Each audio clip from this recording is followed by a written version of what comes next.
Before we begin, if you're enjoying this story and want to help the channel grow, please consider using your hype points on this video. It really helps Sleep Theories more than you possibly know. And if you'd like, drop a comment telling us what time it is, where you are, and where in the world you're listening from. We absolutely love seeing where everyone is tuning in from, but only if you want to share. Now, let's get into tonight's story. The Chrono Files, the truth behind time travel. The envelope arrived on a Tuesday afternoon, unmarked except for a single line of text printed in courier font. Open alone. No return address, no postage. Just a thin manila package that had been slipped under my apartment door while I was out buying coffee. The paper felt wrong in my hands. Too heavy, too smooth, like the kind of stock used for official documents, the kind that resists water and tearing, the kind designed to last. I should have thrown it away. Instead, I stood in my apartment hallway, afternoon light slanting through the window, and felt something shift in my chest. That primal instinct that warns you when you're about to cross a line, when you're about to learn something you can't unlearn. My hands were shaking as I tore it open. Inside was a USB drive wrapped in static-resistant foam, the metallicized bubble wrap crackling as I peeled it away, the kind used for sensitive electronics, the kind that suggests someone cares very much about what's inside. The drive itself was unmarked. No manufacturer logo, no capacity indicator, just smooth black plastic that felt cold against my palm despite the warm apartment air. I plugged it into my laptop with the cautious curiosity of someone who knows better, but does it anyway. My antivirus software immediately flagged it as suspicious. I overrode the warning. Another mistake in a chain of mistakes that would define the next 2 weeks of my life. The drive contained a single folder titled Chrono Os, De Class Pending. Inside were dozens of files, most of them corrupted or heavily redacted. PDF documents reduced to black bars, video files that wouldn't open, throwing error messages about missing codecs, audio recordings that played only static, though sometimes within that static I thought I heard voices, fragments of conversation too distorted to understand. But one document opened perfectly. Operational anomalies requiring temporal review. The first page was clean, professional, the kind of government document I'd seen before in my work as a technical writer for defence contractors. Headers, footers, classification markings, everything looked legitimate, too legitimate to be a hoax. I assumed it was an elaborate prank anyway, the kind of thing conspiracy theorists cook up in their basements, mixing real document templates with fabricated content. I'd seen dozens of these over the years. They always had tells, inconsistent formatting, anachronistic language, small errors that gave away their fictional nature. This had none of those tells. The signatures at the bottom weren't fake. They belonged to real people. A former DARPA project manager whose name I recognised from declassified documents about advanced propulsion research. An analyst linked to the CIA's Directorate of Science and Technology who testified before Congress about intelligence failures. Their credentials checked out. Their signatures matched samples I found in publicly available documents, and then I saw the timestamp. Revised, January 1999, August 2019, March 2034. 3 revision dates. The first 2 made sense. Documents get updated. New information comes to light. Classifications change. But the date 2034 made the room feel suddenly colder. That's 9 years from now. 9 years in the future. I checked my laptop's clock, checked my phone, checked the calendar on my wall. All confirmed. Late 2025. The document had been revised in a future that hadn't happened yet. I spent the next 3 hours reading everything on that drive, piecing together a story that shouldn't exist. A story about programs that operated in the shadows of our government, about anomalies that couldn't be explained by conventional physics, about a conspiracy so vast and so carefully hidden that even suggesting it sounds absurd. But the evidence was there, scattered across decades, hidden in plain sight. I should tell you something about myself. I'm not a conspiracy theorist. I don't believe in UFOs or secret societies or grand cover-ups. My background is in technical writing and document analysis. I spent 5 years working for defence contractors, helping turn classified research into comprehensible reports. I know how government documents look, how they read, how they're structured. That experience made me cautious, sceptical. I'd seen enough fabricated documents to spot the fakes, the inconsistencies, the tells that reveal when something is manufactured rather than authentic. These documents had none of those tells. They had the weight of truth, the boring, bureaucratic, soul-crushing truth of actual classified research, and that terrified me more than anything. This is what I found. Chapter 1. The Earliest Signs. The first document I read was titled Historical Temporal Anomalies, Preliminary Catalogue. It was a chronological list of incidents that government scientists had flagged as potential evidence of time manipulation. Not theory, not speculation. Evidence. I printed it out, spreading the pages across my desk. 53 incidents spanning from 1943 to 2011. Each one documented with the cold precision of scientific observation. Dates, locations, witness statements, measurements. The earliest entry was dated October 1943. The USS Eldridge incident. You've probably heard of it under its popular name, the Philadelphia experiment. According to official records, it never happened. The Navy has consistently denied that any such experiment took place. They've dismissed it as urban legend, wartime rumour, the kind of story that spreads among sailors with too much time and too little information.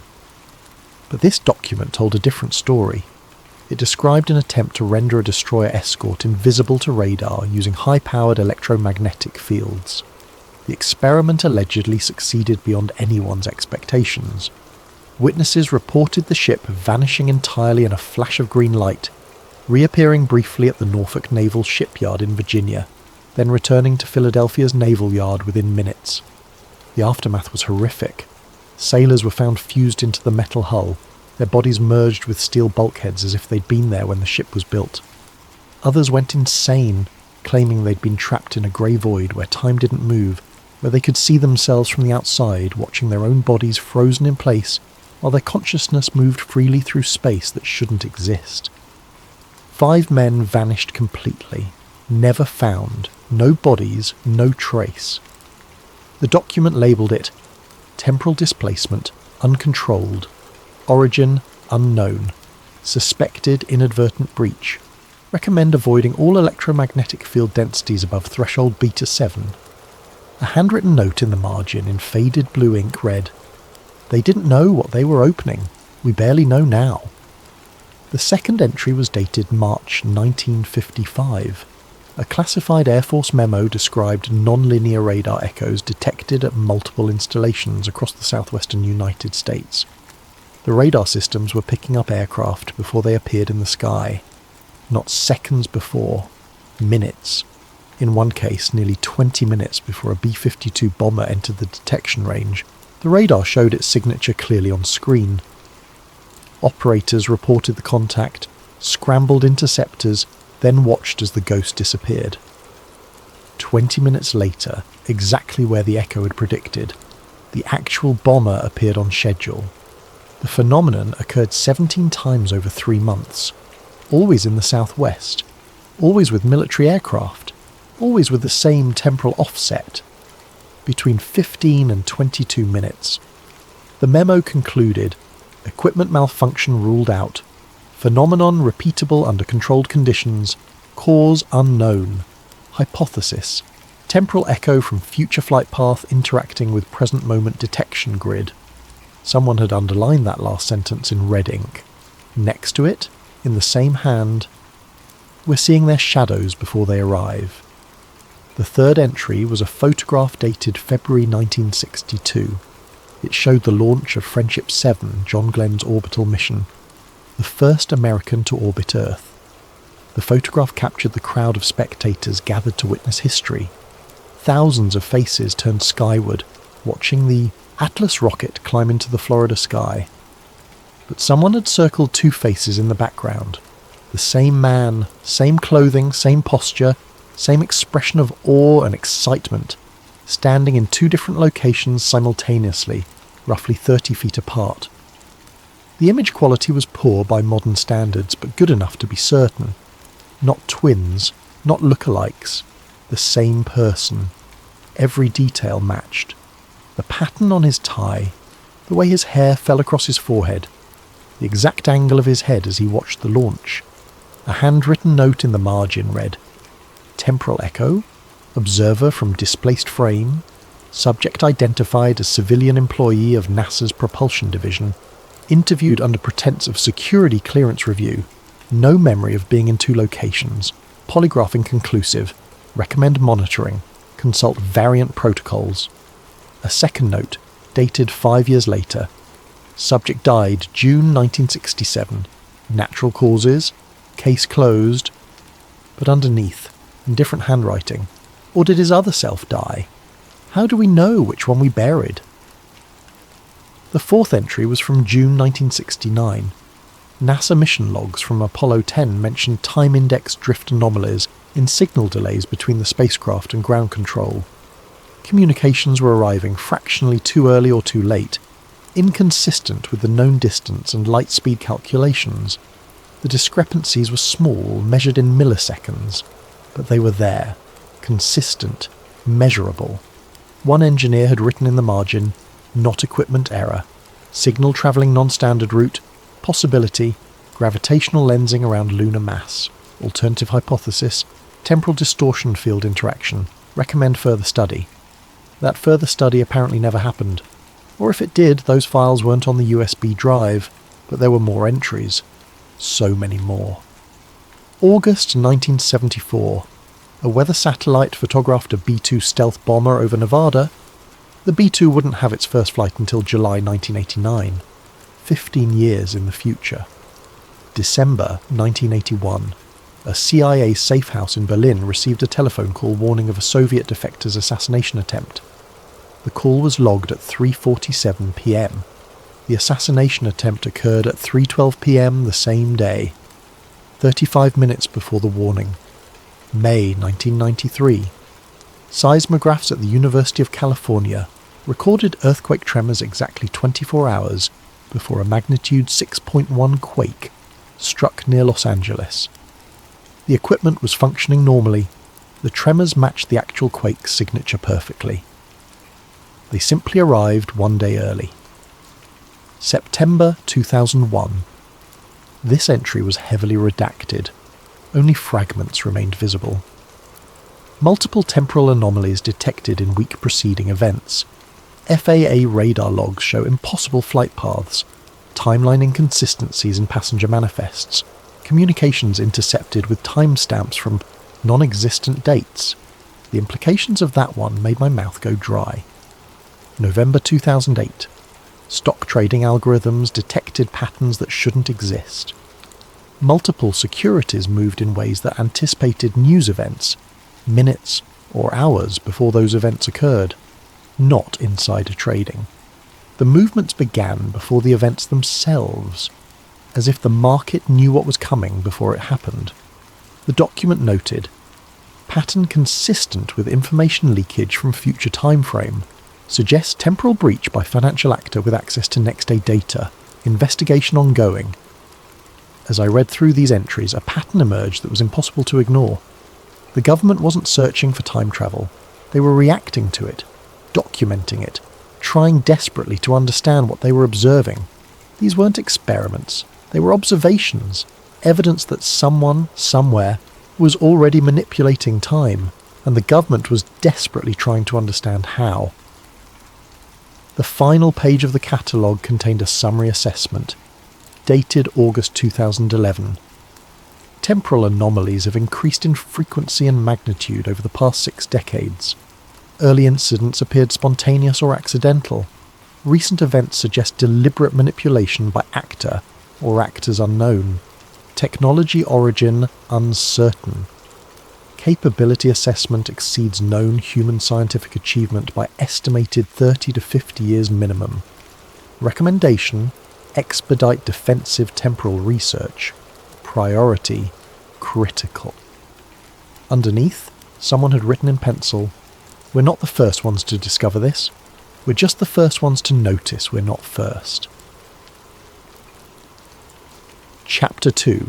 The First Program. The next document was titled Project Variant, Executive Summary. The paper was yellowed with age, clearly a scan of an original document from the 1960s.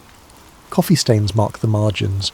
Someone had dog-eared the corners, leaving creases that had hardened over decades. Project Variant was a Cold War program created under DARPA's umbrella sometime in the early 1960s. Its stated purpose was deliberately vague: study of time-indexed distortions and their implications for national security. The kind of language designed to deflect questions rather than answer them. But reading between the lines, studying the actual research methodology and objectives buried in the technical sections, its real purpose became crystal clear. They weren't trying to build a time machine. They were trying to detect when someone else already had. The program assembled a team of brilliant minds. Real people whose names I recognised immediately.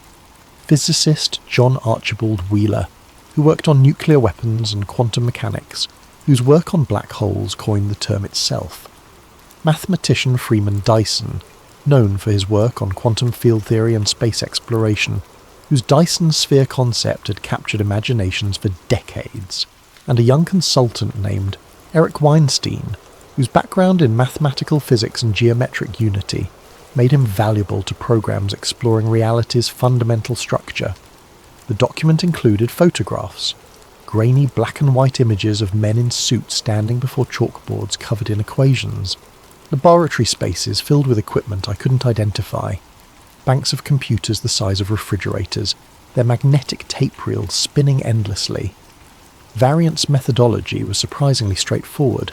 They weren't conducting experiments, they were conducting archaeology, digging through historical data looking for inconsistencies, anomalies, places where reality didn't quite match what it should have been, photographs where shadows didn't match the documented time of day, government records that referenced events before they happened, satellite imagery showing structures that appeared and disappeared without explanation, radio signals that preceded their supposed transmission times. They treated history itself as a crime scene, searching for evidence of tampering. What they found disturbed them deeply. One report, dated June 1965, described repeated anomalies around nuclear test sites. Instruments recorded gamma radiation spikes before detonations occurred, not milliseconds before, minutes, in some cases, hours. The report included graphs showing radiation levels over time, normal background levels, then sudden spikes, then return to normal. Then, later, the actual nuclear detonation would occur, creating an identical spike. As if the radiation from the blast was somehow echoing backward through time. The scientists tested for equipment malfunction. They calibrated instruments. They ran control experiments. The phenomenon persisted. In 17 out of 23 tests, they detected the detonation before it happened. Another report, dated November 1967, mentioned data that changed retroactively. A classified document about a missile test would be filed with specific technical details: range, altitude, velocity, payload configuration.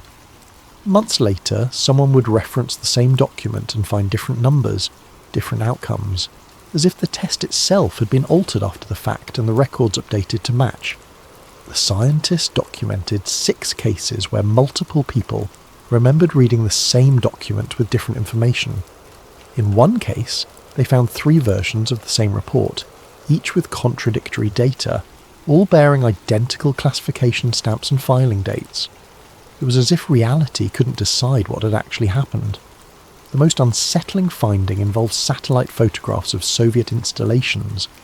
Multiple images taken over several months showed a research facility in Siberia with mismatched shadows. Buildings casting shadows in directions that didn't correspond to the sun's position at the documented time and date. But it wasn't random. The shadows were consistent with the sun's position from 3 hours earlier, every single photograph, as if someone had travelled back 3 hours and taken pictures, but the camera's internal clock still recorded the future time. The Variant team reached a conclusion that must have terrified anyone who read it.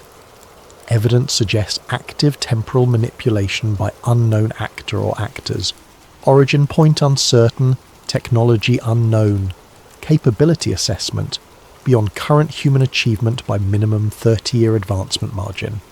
Possible explanations: A. Foreign power with significant technological advantage.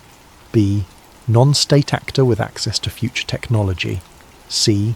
Incursion from alternate timeline or future period. All explanations require immediate strategic response. In other words, someone was changing time, and it wasn't us, and we had no idea who they were or what they were trying to achieve. A handwritten note at the bottom of the page, signed by Freeman Dyson, read, "If this is real, we're observing the echoes of a war we don't know we're fighting. Worse, we may have already lost and simply haven't experienced the defeat yet." The next several pages detailed proposed research directions. Most were heavily redacted, but fragments remained visible. Temporal shielding mechanisms to prevent unauthorized historical modification. Detection grid for real-time temporal breach identification. Quantum entanglement as early warning system for timeline divergence. Possibility of establishing temporal beachhead in strategically significant historical moments. That last one was marked rejected ethical concerns in red ink, but someone had drawn an arrow to the margin and written, "Revisit if threat assessment escalates." The final document in the variant section was a memo dated April 1978. Project Variant suspended pending technology advancement.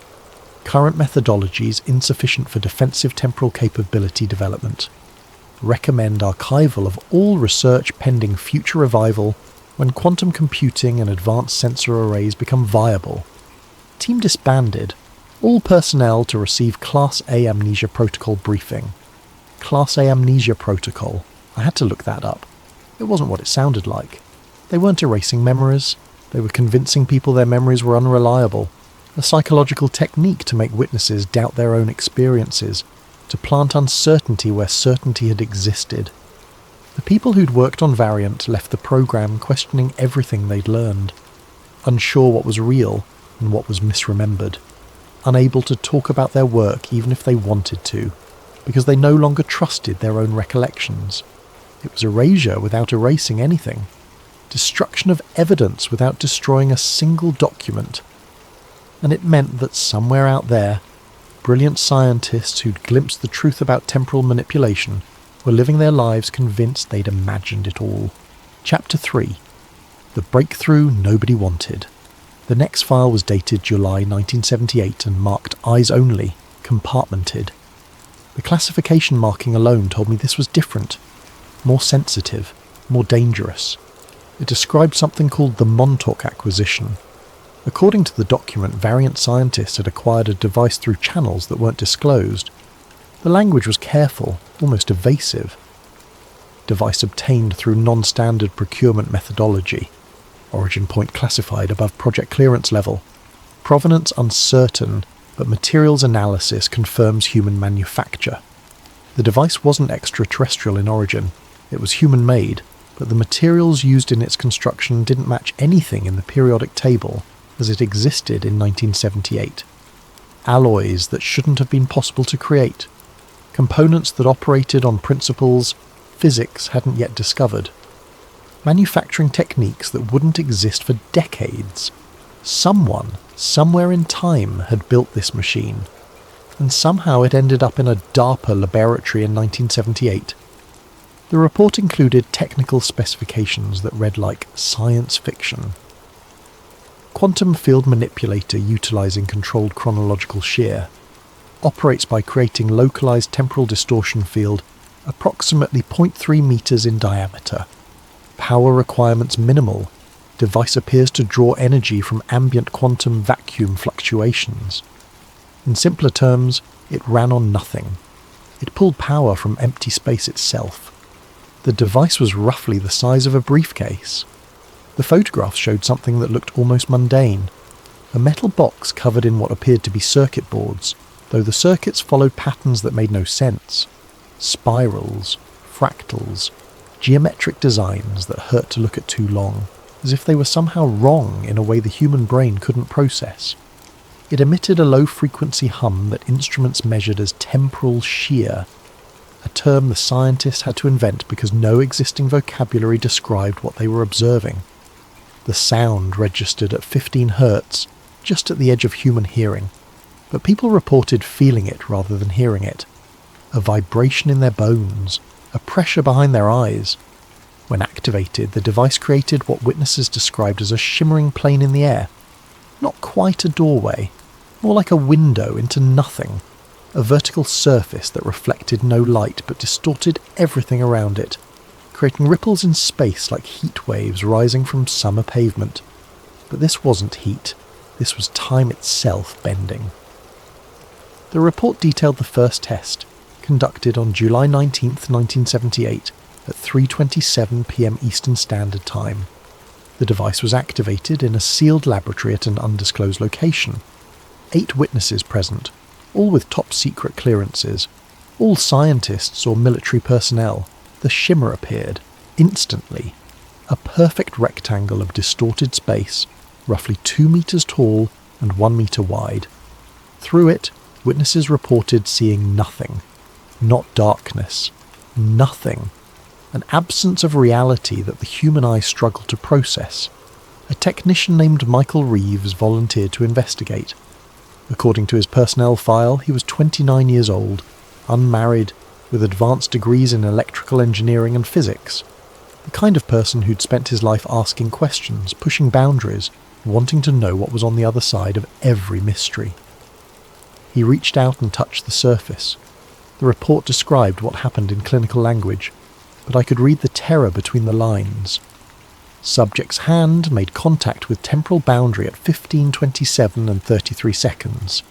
Hand disappeared immediately upon contact. Subject reported no sensation of pain or resistance. Appeared to reach through surface as through water, though surface remained solid to visual inspection. Subject leaned forward. Entire body passed through boundary at 15:27 and 41 seconds. Subject vanished from observation. For 6 seconds, according to the lab's clocks, Michael Reeves ceased to exist. The observers watched the shimmer, waiting. Some reported hearing sounds from the other side.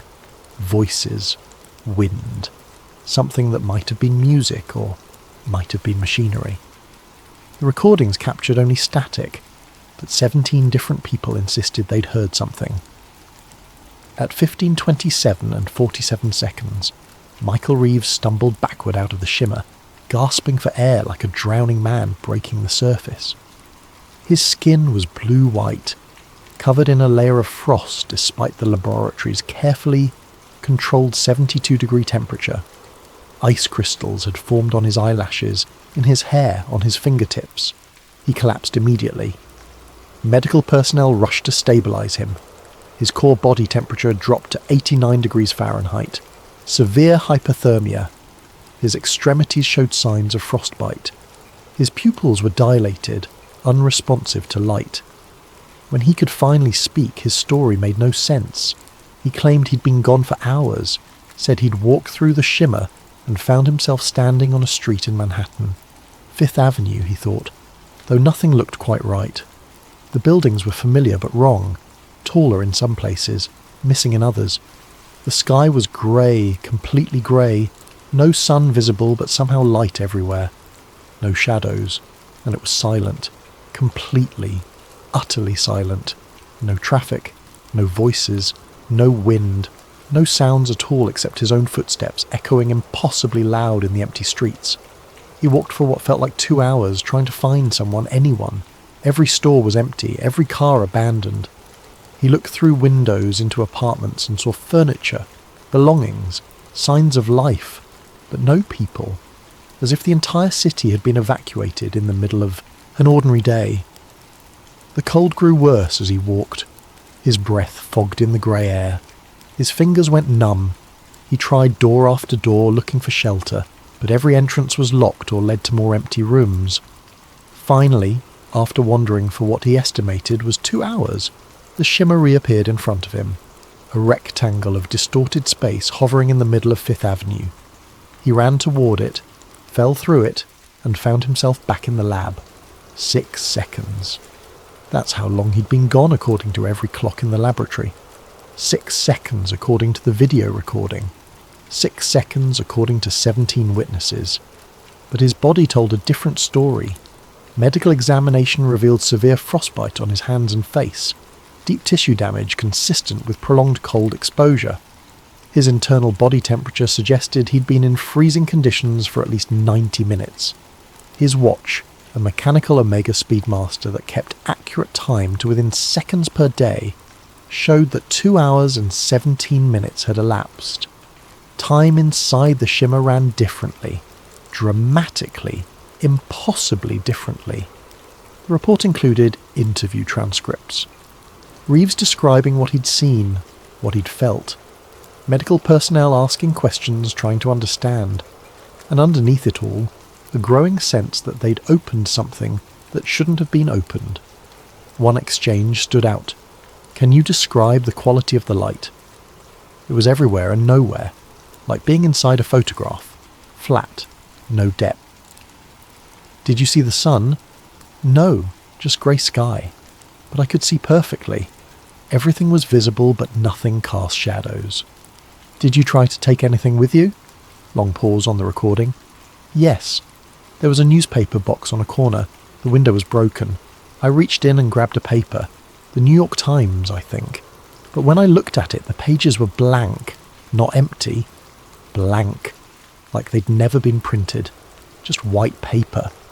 What did you do with it?" "I dropped it. It scared me more than the empty streets." The final page of the report was a memo from the project director. "Immediate shutdown ordered. Device to be sealed and stored. All personnel to undergo evaluation. This line of research is suspended indefinitely." Someone had written in the margin, "We opened a door we can't close." Chapter 4. The 1990s Revival. For over a decade, Project Variant remained dormant. The device was locked away. The research was buried. But technology advances. What seemed impossible in 1978 looked achievable by 1993. The rise of quantum computing changed everything. A new program emerged, classified under the codename Project Paramount. This time, the scientists involved weren't just physicists. They included specialists in quantum mechanics, theoretical mathematics, and computer science. Real names appeared in the documents again. Kip Thorne, whose work on black holes and wormholes was well known. David Deutsch, a pioneer in quantum computation. Seth Lloyd, an expert in quantum information theory. Paramount's documents discussed concepts that sounded like science fiction, but were rooted in real physics. Closed time-like curves, quantum entanglement across temporal dimensions, something called chronological shielding that would prevent paradoxes.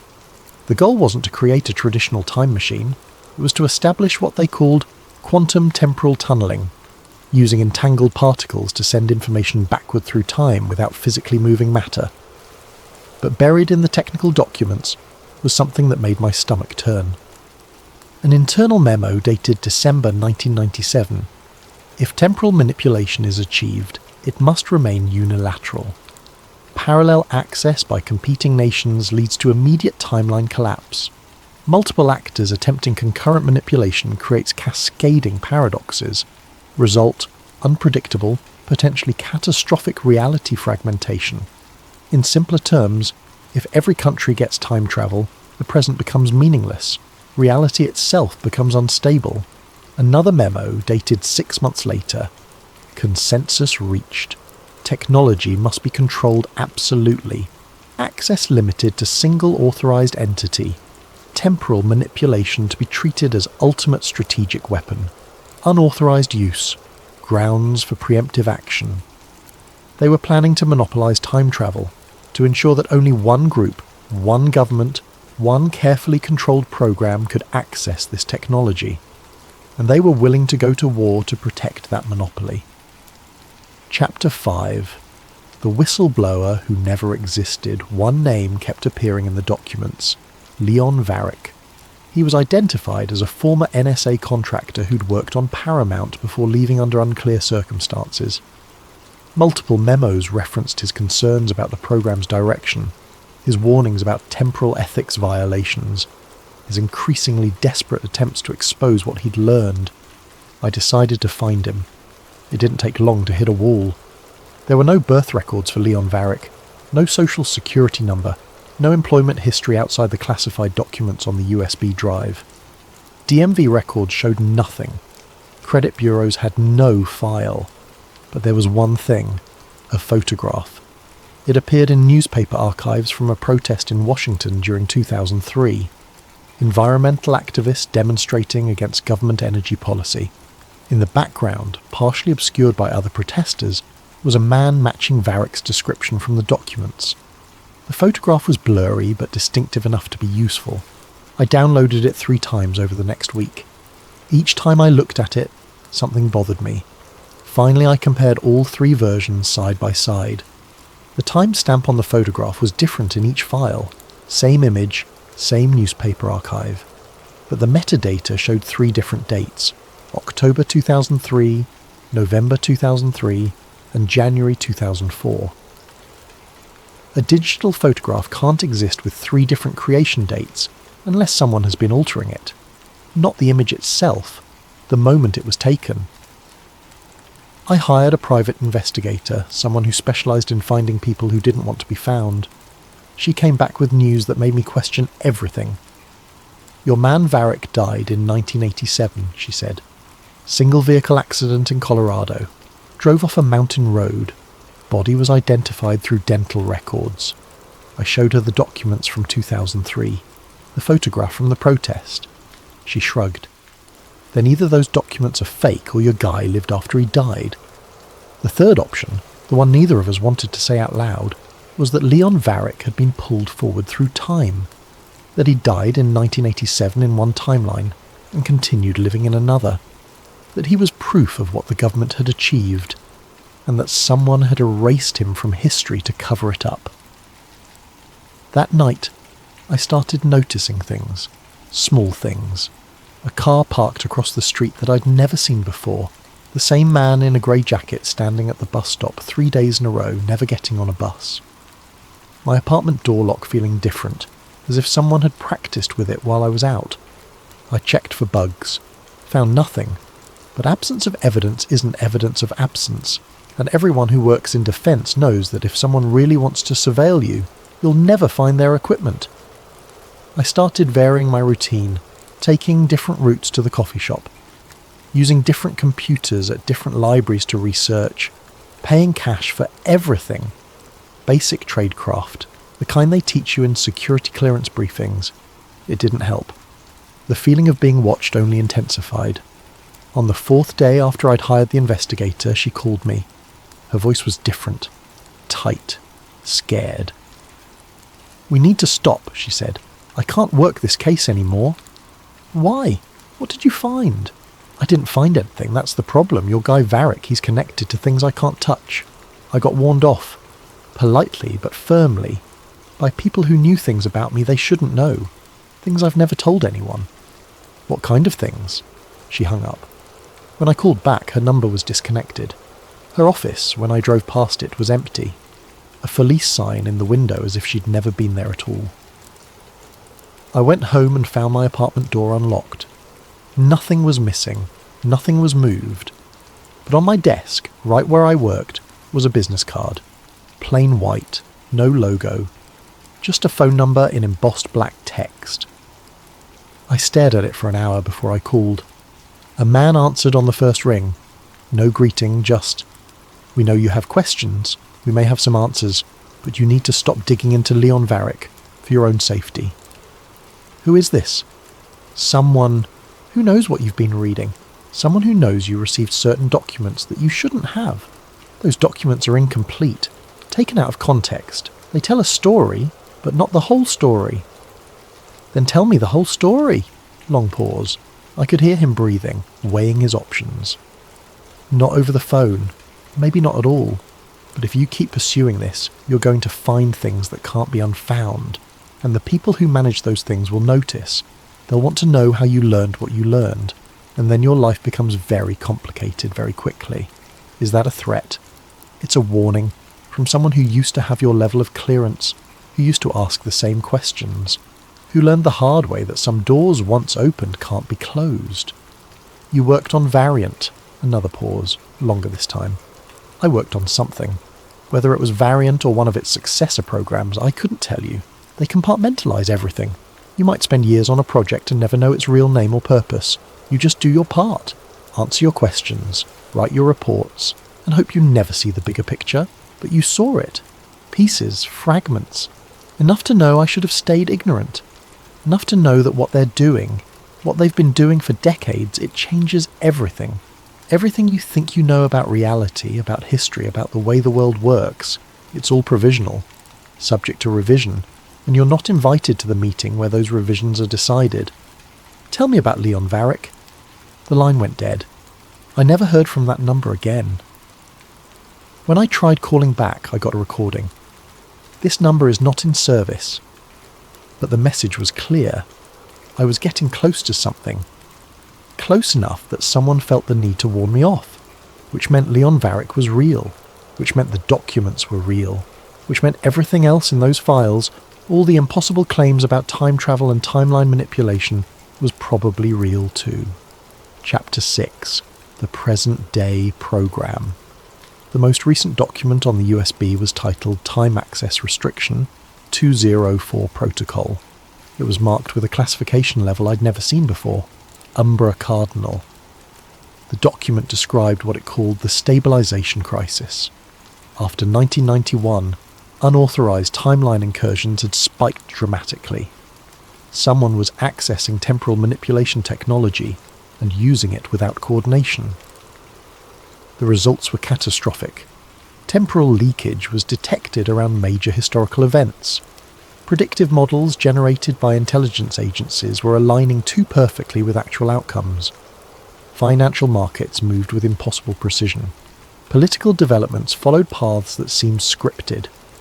In March 2012, a major temporal breach occurred. The document didn't specify details, but it described reality coherence failure in multiple probability streams. Whatever happened, it required immediate intervention. Since 2014, all time travel had been restricted to what they called Timeline 204, a single, carefully controlled probability stream that was being actively maintained and monitored. Only a small group within the intelligence community had access. Every incursion required approval. Every change was documented. The protocol document explained the reasoning. Multiple timeline access creates exponential instability. Each separate incursion spawns alternate realities that can interact destructively. The only viable solution is to limit temporal manipulation to a single authorized stream, preventing reality fragmentation. In other words, time travel exists, it's operational, and it's being used. But only by one group, following one timeline, making one version of history. A handwritten note at the bottom read, "What we're doing isn't time travel, it's timeline curation. We're not visiting the past, we're editing it." Chapter 7. The Proof Hidden in Plain Sight. The USB drive contained one audio file. It took me several attempts to access it. The encryption was military grade. When I finally got it open, a voice began speaking, digitally scrambled. Impossible to identify. If you're hearing this, you've gotten further than most. You deserve the truth. The voice explained that time travel isn't like the movies. You don't jump backward into your own past. That's impossible. Causality doesn't allow it. Instead, you shift into a parallel timeline that closely mirrors your target era.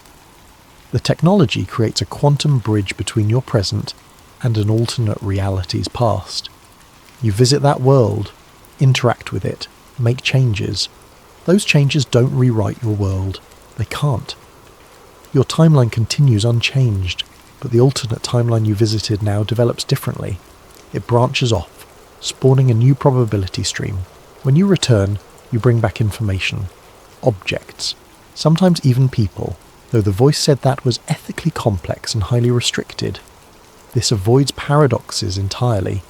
You can't kill your own grandfather because he isn't your grandfather. He's a version of him in a parallel world. Your timeline remains stable. You gain the benefits of temporal access without the risks, but it creates something else, an infinite number of splintered worlds, alternate realities where different versions of events play out, worlds that exist because someone from our timeline went back and changed something. The voice described how the United States has been using this technology for years. They gather information from alternate futures, test policy decisions by implementing them in parallel timelines and observing results, study disasters before they happen by visiting timelines where they've already occurred, and most disturbingly, they conduct ethical extractions. They remove objects or people from timelines that are designated as non-viable, realities that are destined to collapse or face catastrophic outcomes. We're not just observing, the voice said. We're harvesting, taking what we need from worlds that won't survive anyway. The recording ended with a warning. The program is expanding, more timelines, more incursions. Eventually we'll lose track. We'll forget which reality is original, and when that happens, we'll have to choose which version of history becomes real. Chapter 8. The Final File. One file remained on the USB drive. It was heavily encrypted, protected by multiple security layers. I spent 3 days trying to crack it. When I finally succeeded, the file contained a single sentence. You were not meant to see this version of the future.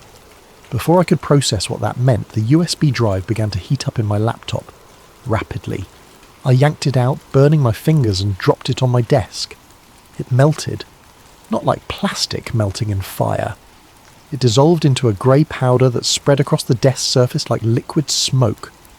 Within seconds, there was nothing left but a faint stain. I checked my laptop. The files were gone, completely erased. No trace in the trash folder. No recovery possible. Every backup I'd made was corrupted. The documents I'd printed had somehow become unreadable. The text faded to nothing on the pages. Someone had triggered a remote wipe, not just of the drive, of every copy I'd made. But I still had my memory. I still knew what I'd read. Epilogue. A message from another timeline. 3 days after the USB drive dissolved, I received a text message from a number I didn't recognize. It contained 3 things: a date, a set of coordinates, and a message. The date was 2 weeks from when I received it. The coordinates pointed to a location in Nevada. When I looked them up, they corresponded to an abandoned Air Force facility that had been closed since the early 2000s. Government records showed it was a former radar station, but cross-referencing with the variant documents revealed something else. The facility had been used for classified research in the 1960s and 70s. It was one of Project Variant's original sites. The message read, "This is the timeline where you find the truth." I stared at my phone, trying to make sense of it. The number showed no caller ID. When I tried calling back, I got a recording saying the number didn't exist. The text deleted itself while I watched, just vanished from my screen. When I checked my message logs, there was no record it had ever existed, but I'd written down the coordinates. I still had the date. I'm sitting here now, trying to decide what to do. The rational part of my brain says this is elaborate misdirection, a way to discredit anyone who might have seen those documents. Go chasing into the desert looking for answers, and you'll find nothing but empty buildings and your own paranoia. But the other part of my brain remembers that timestamp. The document revised in 2034. The technologies described that don't exist yet. The voice on the recording that sounded too certain, too detailed to be fiction. What if the message wasn't from someone else? What if it came from me? A version of myself from a timeline where I made the trip, where I found whatever is waiting at those coordinates. A version trying to guide this version toward the same discovery. The date is tomorrow. The drive to Nevada would take about 6 hours. I've already packed a bag, already cleared my schedule. I know I'm going to go, even though every instinct tells me this is dangerous, because if time travel exists, if the government has been using it to reshape reality, if we're living in a carefully curated timeline maintained by people we'll never see, then someone needs to know. Someone needs to document this, to preserve the evidence, to make sure the truth doesn't get erased the way Leon Varick was erased. Chapter 9. The Nevada Facility. I need to tell you what happened when I drove out there. I need to record this while the memory is fresh, while I still trust my own mind. The coordinates led me to a stretch of desert 3 hours northeast of Las Vegas. Nothing on the map except empty land. No roads, no structures, just scrubland and rock formations that looked like they'd been there since the planet cooled. I left my car 5 miles from the coordinates and hiked the rest of the way. Basic operational security. If someone was monitoring the site, I didn't want my vehicle showing up on satellite imagery. The desert in late afternoon is beautiful in a hostile way. Everything sharp and bright and trying to kill you. The sun pounds down with physical force. The air is so dry it pulls moisture from your lungs. Your shadow stretches out behind you like an accusation. I found the facility just before sunset. It wasn't abandoned. Not exactly. The buildings were there, low concrete structures half buried in sand, but they didn't look old enough. The concrete was too clean. The metal doors showed no rust despite decades in the desert. Someone was maintaining this place, or it had been built more recently than the documents suggested. The main entrance was sealed, but I found a service door around the back that had been forced open recently. The marks on the lock were fresh, the metal bright where tools had scratched it. I wasn't the first person to find this place. Someone else had been here. Maybe the person who sent me the USB drive. Maybe someone looking for the same answers I was. Inside, the facility was dark. My flashlight beam cut through dust that hung in the air like fog. The place smelled of ozone and something else. Something chemical and sharp that made my eyes water. The first room was an equipment bay. Racks of electronics covered in dust sheets. Computer terminals from the 1980s. Their CRT monitors, dark and dead. Filing cabinets with their drawers hanging open, emptied of documents years ago. But on the walls, someone had left messages, written in marker, scrawled in haste. They're watching from multiple time frames. Don't trust your memories. The device is still here, still active. If you can read this, you're in the wrong timeline. That last one made my hand shake. The handwriting was familiar. Similar to the notes I'd seen in the margins of the USB documents. Similar to my own handwriting. I moved deeper into the facility. The corridor stretched ahead, lined with doors that opened onto empty offices and laboratories stripped of equipment. In one room, I found a chalkboard covered in equations. Complex mathematics that I couldn't follow but recognised as dealing with quantum mechanics and temporal physics. At the bottom, in neater handwriting than the wall messages, the probability of this timeline stability, declining, estimated collapse window, indeterminate, recommend immediate extraction of critical personnel. The facility's heart was 3 levels down, accessible by a stairwell that descended into darkness. Emergency lighting cast everything in red. My footsteps echoed off concrete walls. The lowest level was different. The air was colder, the ozone smell was stronger, and there was a sound. Low frequency, barely audible. The same 15 hertz hum that the Montauk documents had described. The device was here, still operational, still humming with power it shouldn't have. I found it in what must have been the main laboratory. A large room with reinforced walls and a ceiling covered in sensors and cameras. In the centre, on a platform surrounded by equipment I couldn't identify, was a metal case roughly the size of a briefcase. The Montauk device, or one like it. It was active. The surface glowed with a faint blue light that pulsed in rhythm with the hum, and in front of it, suspended in the air, was the shimmer. The temporal boundary the documents had described. A vertical plane of distorted space that rippled like water but remained perfectly still. I approached slowly. The closer I got, the more wrong everything felt. Time seemed to move strangely near the shimmer. My watch was running slow. My phone showed impossible times, jumping forward and backward by minutes. Through the shimmer, I could see something. Not nothing, like the original experiment had reported. There was landscape on the other side. Desert, but different. The rock formations were in slightly different positions. The sky was the wrong colour, a shade of grey-blue that nature doesn't make. And there was writing, carved into a rock formation visible through the shimmer.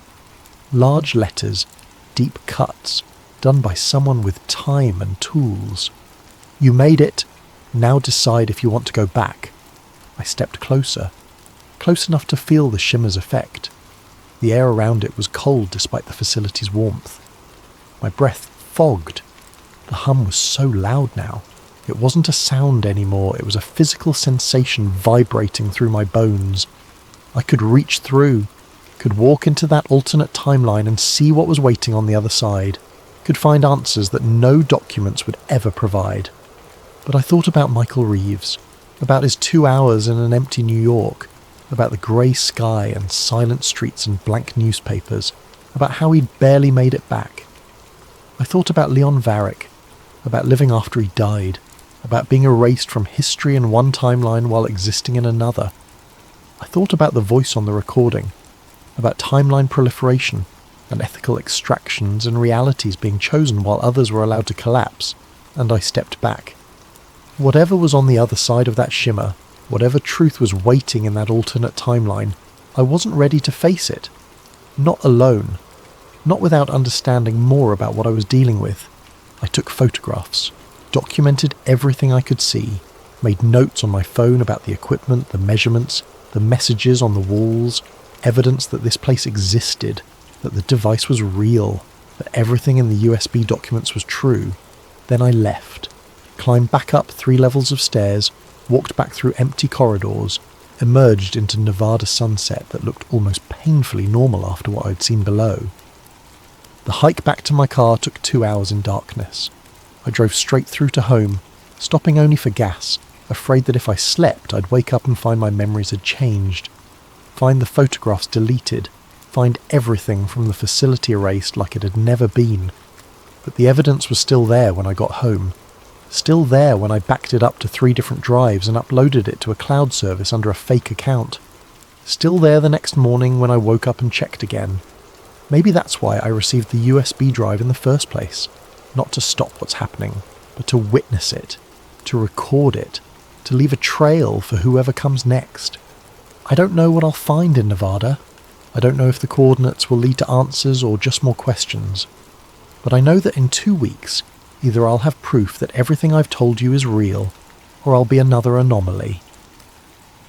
Another person who got too close to something they weren't supposed to see. Another ghost in the timeline. If you're hearing this story, it means I decided to share it before making the trip. Insurance, maybe. Or just the desperate need to tell someone what I found before I chase it any further.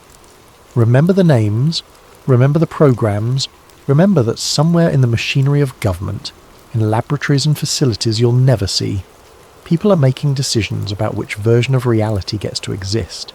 And remember that the timeline you're living in right now, the history you think you know, might not be the original, might not be the only one. It might just be the one they chose for you. The coordinates are waiting, the date is tomorrow, and somewhere in the Nevada desert, in an abandoned facility that officially doesn't exist anymore, the truth is waiting. I'm going to find it. And if this is the timeline where that's supposed to happen, then I'm already on the path, already following the breadcrumbs left by a version of myself who made it further than I have. The real question isn't whether I'll go. The real question is whether I'll come back. And if I do, will it still be me? Will it still be this timeline? Or will I return carrying knowledge from somewhere else? Some other probability stream? Some other version of history where the answers were different? Where the truth was something else entirely? I guess I'll find out tomorrow. We'll find out together. Because if time travel is real, if the government has been using it to control history, then this isn't just my story. It's everyone's story. We're all living in a timeline someone else chose. Walking paths that were selected by people with access to technology we can't imagine. And maybe, just maybe, it's time we started asking questions, started demanding answers, started looking for the seams in reality where the editing shows through. The chronofiles are real, the programs existed, the technology works, and somewhere in Nevada, in the ruins of a Cold War research facility, the evidence is waiting. I'm going to go find it, see you on the other side, or in another timeline, whichever comes first.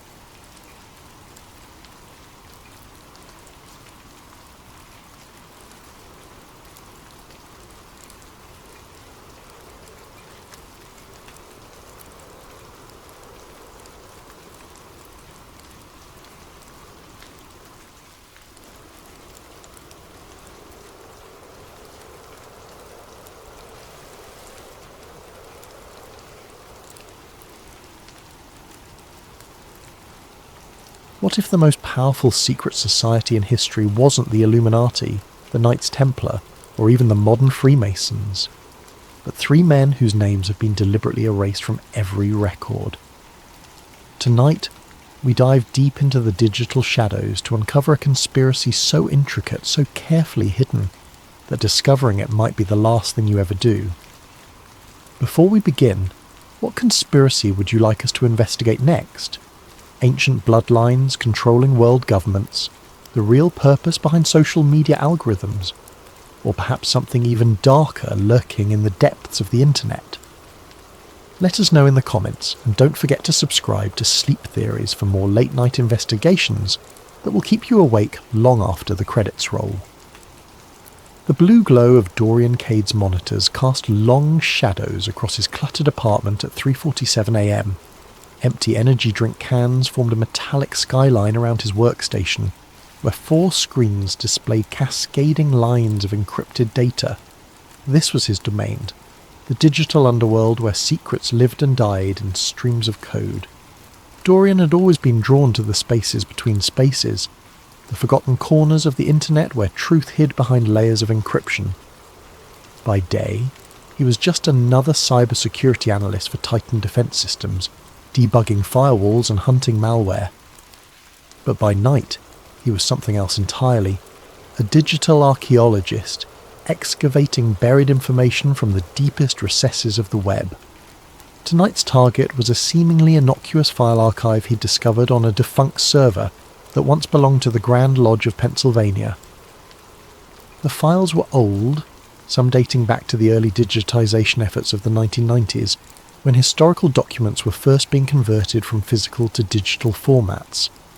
Most of it was mundane: meeting minutes, membership rolls, financial records, the kind of material that would put most people to sleep. But Dorian wasn't most people. As his decryption algorithms worked through the data, something unusual caught his attention.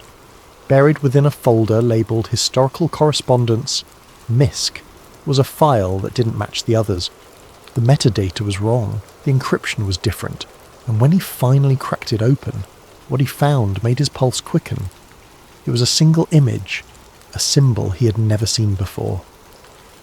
3 interlocked triangles formed an intricate pattern that seemed to shift and move in his peripheral vision. Each triangle was perfectly equilateral, but where they intersected, strange geometric forms emerged, creating an optical illusion that was both mesmerizing and unsettling.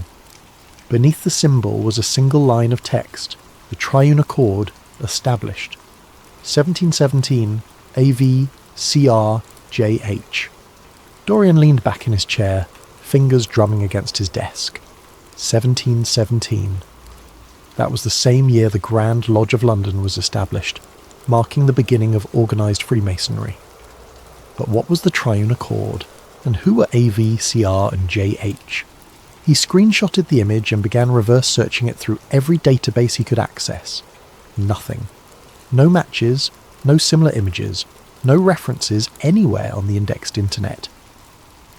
It was as if this symbol existed in a void, completely disconnected from the digital world. The mystery deepened when he examined the file's digital signature.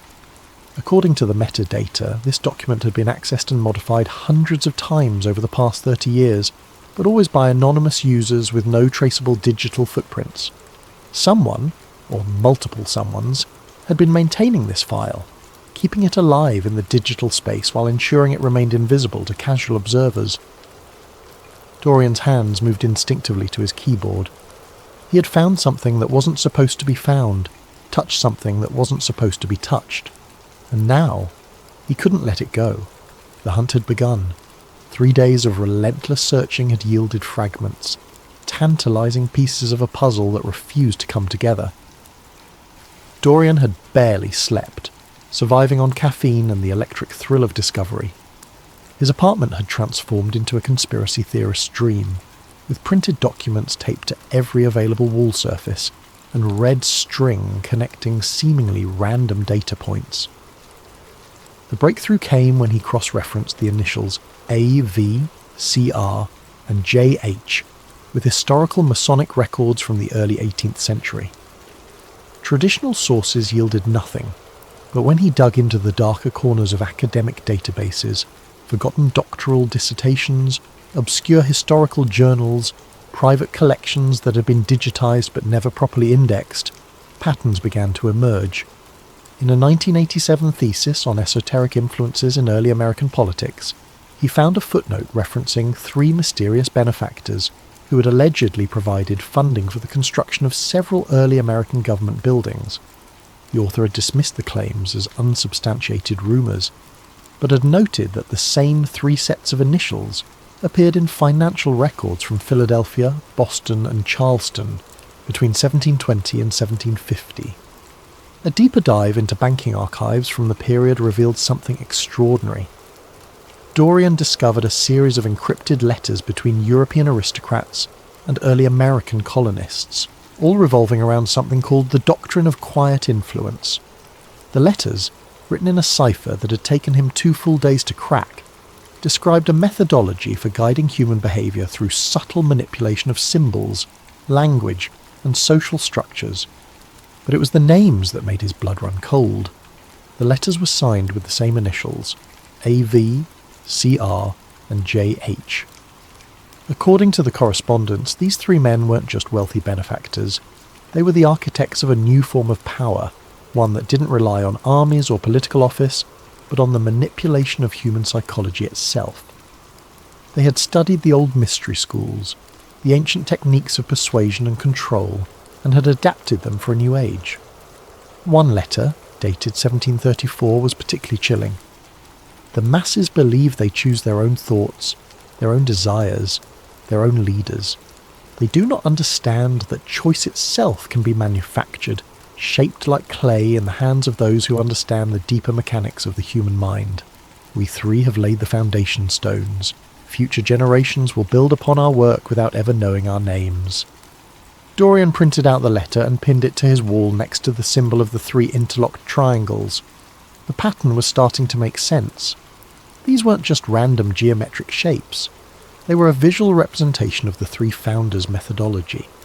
Each triangle represented a different sphere of influence: political, economic, and cultural. Where they intersected, control was established. But who were they?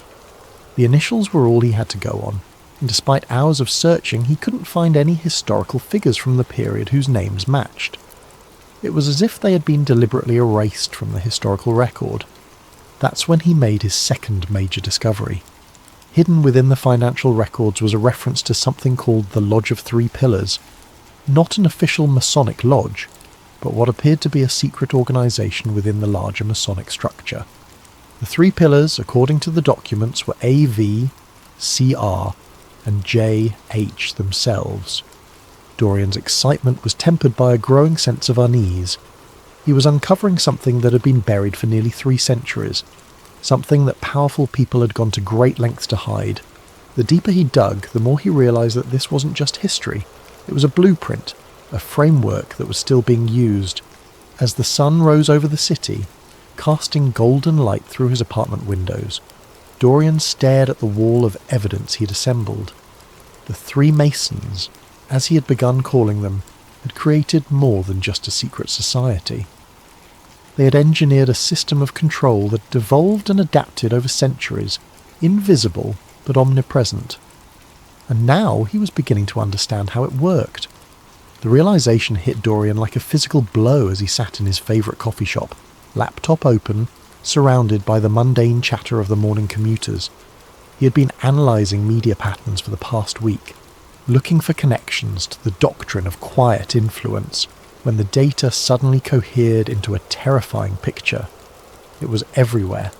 The 3 interlocked triangles, the symbol of the triune accord, weren't just hidden in dusty historical archives. They were embedded in the fabric of modern culture, disguised and abstracted but unmistakably present. Movie logos, corporate brands, architectural designs, even the layout of popular websites, all contained subtle variations of the 3 triangle pattern. Dorian's hand shook as he scrolled through his analysis. He had developed an algorithm to detect geometric patterns that matched the mathematical relationships inherent in the original symbol. The results were overwhelming. Major Hollywood studios, Fortune 500 companies, news networks and social media platforms all incorporated elements of the design into their visual identity. But it went deeper than logos and branding. The doctrine of quiet influence, as described in the 18th century letters, relied on three key principles: repetition, authority, and emotional resonance. Dorian began to see these principles reflected in everything from political campaigns to advertising strategies to social media algorithms. The coffee in his cup grew cold as he dove deeper into the pattern recognition data. Primetime television shows contained dialogue structures that followed specific linguistic patterns outlined in the historical documents. Popular songs used chord progressions and lyrical frameworks that aligned with the emotional manipulation techniques described in the letters. Even children's programming seemed to incorporate subliminal messaging systems derived from the Three Masons' psychological frameworks. The most disturbing discovery came when he analysed news broadcasts from the past decade. Major networks, regardless of their political orientation, used nearly identical linguistic structures when reporting on controversial topics. The language was designed to create emotional responses that bypassed rational analysis, exactly as the doctrine had prescribed. Dorian closed his laptop and walked home in a daze. His apartment felt different now, contaminated by the knowledge he carried. Every advertisement on the subway, every billboard along the street, every notification on his phone, they all looked different through the lens of what he now understood. That evening he began compiling a comprehensive digital archive of his findings. If what he suspected was true, if the Three Masons' influence had not only survived but thrived in the modern era, then someone needed to document it. He created encrypted backups of everything: the historical documents, his analysis algorithms, the pattern recognition data, his own notes and theories. As he worked, a new question haunted him. If the Three Masons had successfully embedded their control systems into modern society, who was running those systems now? The original architects had died centuries ago, but their work lived on. Someone was maintaining it, updating it, ensuring its continued effectiveness. Dorian pulled up recent financial records from some of the corporations that featured the strongest pattern matches. Shell companies, offshore accounts, anonymous investors. The ownership structures were labyrinthine, designed to obscure rather than reveal. But patterns emerged here too. The same investment firms appeared again and again, the same legal structures, the same carefully anonymized board members. It was a network, vast and interconnected, spanning industries and continents, and at its heart, Dorian was beginning to suspect, were the modern inheritors of the Three Masons' legacy. He named his archive the Veil Project and began preparing it for release. The world had a right to know about the invisible architecture of influence that shaped their daily lives, but as he prepared to upload his findings to multiple whistleblower platforms, his computer screen flickered. For just a moment, the three interlocked triangles appeared in the corner of his monitor. There and gone so quickly, he almost convinced himself he had imagined it. Almost. The message appeared in Dorian's private encrypted chat channel at 2:33 a.m, exactly 72 hours after he had discovered the pattern recognition data. The sender was listed as anonymous, but the message itself was anything but anonymous. It was clearly directed at him, containing details that only someone who had been watching his research could know. The three still watch. Stop now, Dorian. Dorian stared at the screen, his heart pounding. He had been so careful, using multiple layers of encryption, routing his traffic through a dozen different proxy servers, maintaining operational security that should have made him invisible to all but the most sophisticated surveillance operations. But they had found him. He ran a full system scan, checking for malware, backdoors, any sign of compromise. His security software came back clean, but Dorian knew that meant nothing. If someone had the resources to track his research, despite his precautions, they would also have the resources to hide their presence on his system. The paranoia began slowly, like a low-grade fever. Every notification on his phone made him jump. Every knock on his apartment door sent adrenaline coursing through his veins. He started noticing things that might have been coincidences. The same car parked outside his building for 3 days, a man in a coffee shop who looked away too quickly when Dorian glanced in his direction. The second message arrived 48 hours later, this time containing a photograph. It showed Dorian sitting at his computer, taken from inside his own apartment. The timestamp indicated it had been captured the previous night while he worked on the Veil project. Someone had been inside his home. Dorian immediately conducted a physical sweep of his apartment. He found the device hidden inside the frame of his bedroom mirror. A microcamera so small he almost missed it, connected to a transmitter that was broadcasting his every move to an unknown receiver. But the camera was just the beginning. A more thorough search revealed audio pickups in his kitchen and living room, keystroke loggers attached to his computer equipment, and something that looked like a network tap spliced into his Ethernet cable. His entire life was being monitored. The rational part of his mind told him to stop, to destroy his research and return to his normal life. But Dorian had never been particularly rational. The invasion of his privacy, rather than deterring him, only confirmed that he was onto something significant. You didn't deploy military-grade surveillance equipment against someone who was chasing shadows. He began operating under the assumption that everything he did was being watched. He established new research protocols, using air-gapped computers and physical storage devices that never connected to the internet. He moved his most sensitive work to a storage unit across town, accessible only by physical key.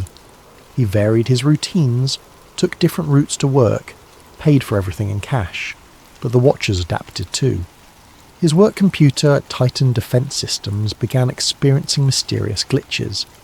Files would disappear and reappear. His security clearance was subjected to routine reviews that felt anything but routine. Colleagues who had been friendly for years suddenly seemed distant, their conversations stilted and careful. The third message was different. Instead of a text, he received a link to a news article about a cybersecurity researcher in Seattle who had died in a car accident. The researcher, according to the article, had been working on sensitive projects related to digital privacy and surveillance. The accident had occurred at 3:17 a.m. on a straight stretch of highway, with no other vehicles involved. Dorian noticed that the timestamp on the article was exactly 3 minutes before he received the link. The message was clear: this could happen to you. But by then, Dorian was too deep to surface. The Veil project had expanded beyond his original scope, becoming an obsession that consumed his waking hours and invaded his dreams. He had uncovered something that went beyond historical curiosity or academic research. The Three Masons weren't just a fascinating historical footnote, they were the architects of a system that was still actively shaping human society. And someone was willing to kill to keep that secret hidden. That night, Dorian made a decision that would change everything. If they wanted to silence him, they would have to find him first. He began preparations for what he called Project Deep Dive, a final comprehensive investigation that would either expose the truth about the Three Masons or confirm his own paranoid delusions. Either way, he would have his answer. As he packed his research materials and prepared to disappear into the digital underground, Dorian caught a glimpse of his reflection in the bathroom mirror. He looked like a man who had seen too much, learned too much, gone too far down a rabbit hole that might not have an exit. But he also looked like a man who was finally fully alive. The abandoned subway station beneath downtown had been closed since 1962, but Dorian's research had revealed that its tunnels connected to a network of service corridors that ran beneath several government buildings. More importantly, the location offered something he desperately needed: complete isolation from digital surveillance. He had spent 3 days preparing his mobile command center. Military-grade Faraday cages protected his equipment from electronic monitoring. Satellite internet connections routed through multiple international proxies provided connectivity that would be nearly impossible to trace. Battery packs and portable generators ensured he could operate for weeks without external power. The setup looked like something out of a post-apocalyptic thriller, and Dorian couldn't shake the feeling that it might represent his future. A life spent in the shadows, hunted by forces he barely understood. But it was here, in the depths beneath the city, that he finally breached what he had come to think of as the vault. The breakthrough came from an unexpected source. While analysing the financial networks he had discovered, Dorian noticed that several key transactions were processed through a server cluster housed in the Smithsonian Institution's digital archive facility. The Smithsonian servers weren't just repositories for historical documents. They were hosting active financial systems for the network of corporations connected to the Three Masons pattern. Using exploit tools from his defence contractor days, Dorian tunnelled into the archive system through a maintenance portal that had been forgotten during a security update. What he found inside defied his wildest expectations. The vault wasn't a single database, it was an entire hidden internet, a shadow network that existed parallel to the visible web. Accessible only through specific cryptographic keys that appeared to be distributed to a select group of users, the vault contained terabytes of data spanning 3 centuries. The most recent files were mind-bending. Detailed psychological profiles of world leaders, media manipulation strategies updated in real time, algorithmic frameworks for managing public opinion through social media platforms. But it was the historical archives that truly shocked him. Digitized manuscripts described secret chambers beneath Washington, D.C., built during the Capitol's construction according to specifications provided by the Three Masons. The chambers weren't just meeting spaces. They were designed as psychological amplification devices, using acoustic engineering and symbolic geometry to enhance the persuasive power of those who spoke within them. Architectural drawings showed that the entire layout of the Capitol building, the White House, and the Supreme Court formed a massive version of the 3 interlocked triangles when viewed from above. The buildings weren't just symbols of American democracy. They were active components in a system designed to channel and focus political influence.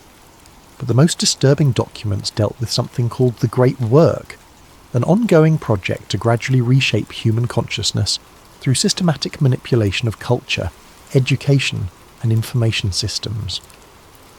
The Great Work wasn't a conspiracy in the traditional sense. It was presented as a form of guided evolution, helping humanity develop according to principles established by the Three Masons.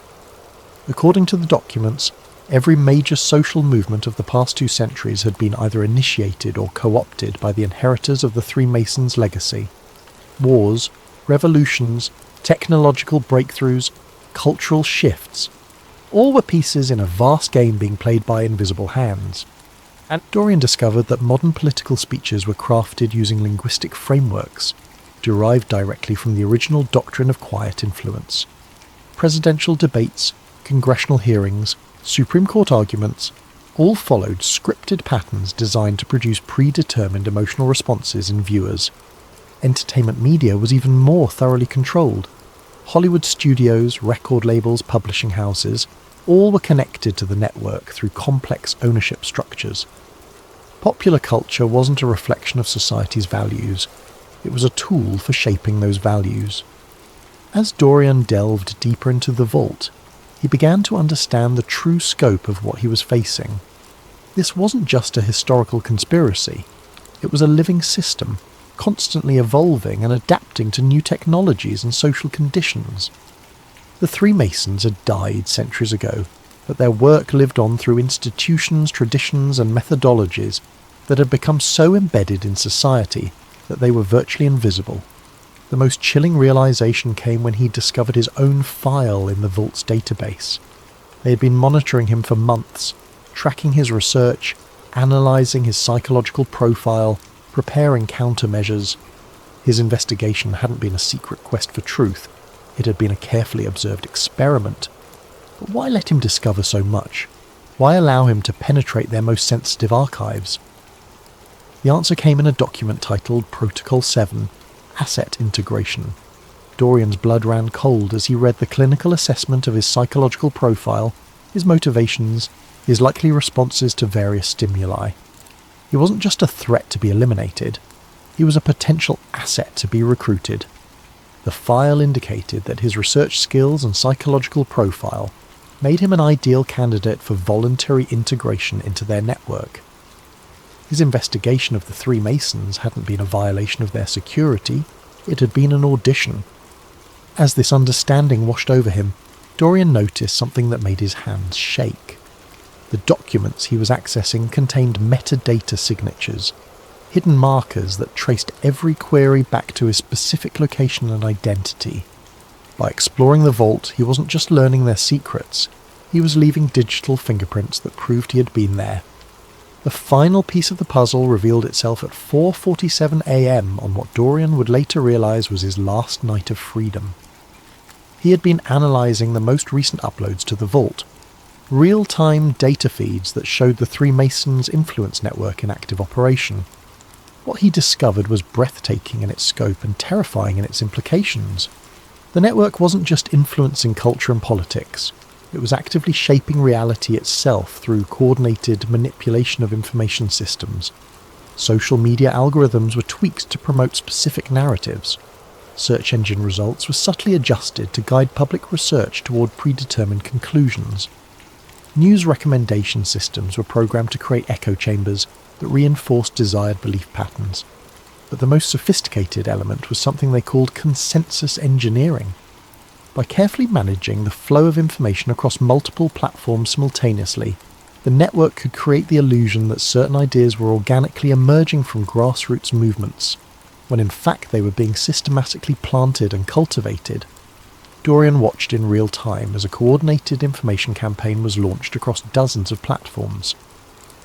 A political controversy that would dominate news cycles for weeks was being artificially created through carefully timed leaks, strategic social media posts, and coordinated commentary from influencers who probably didn't even realise they were part of the operation.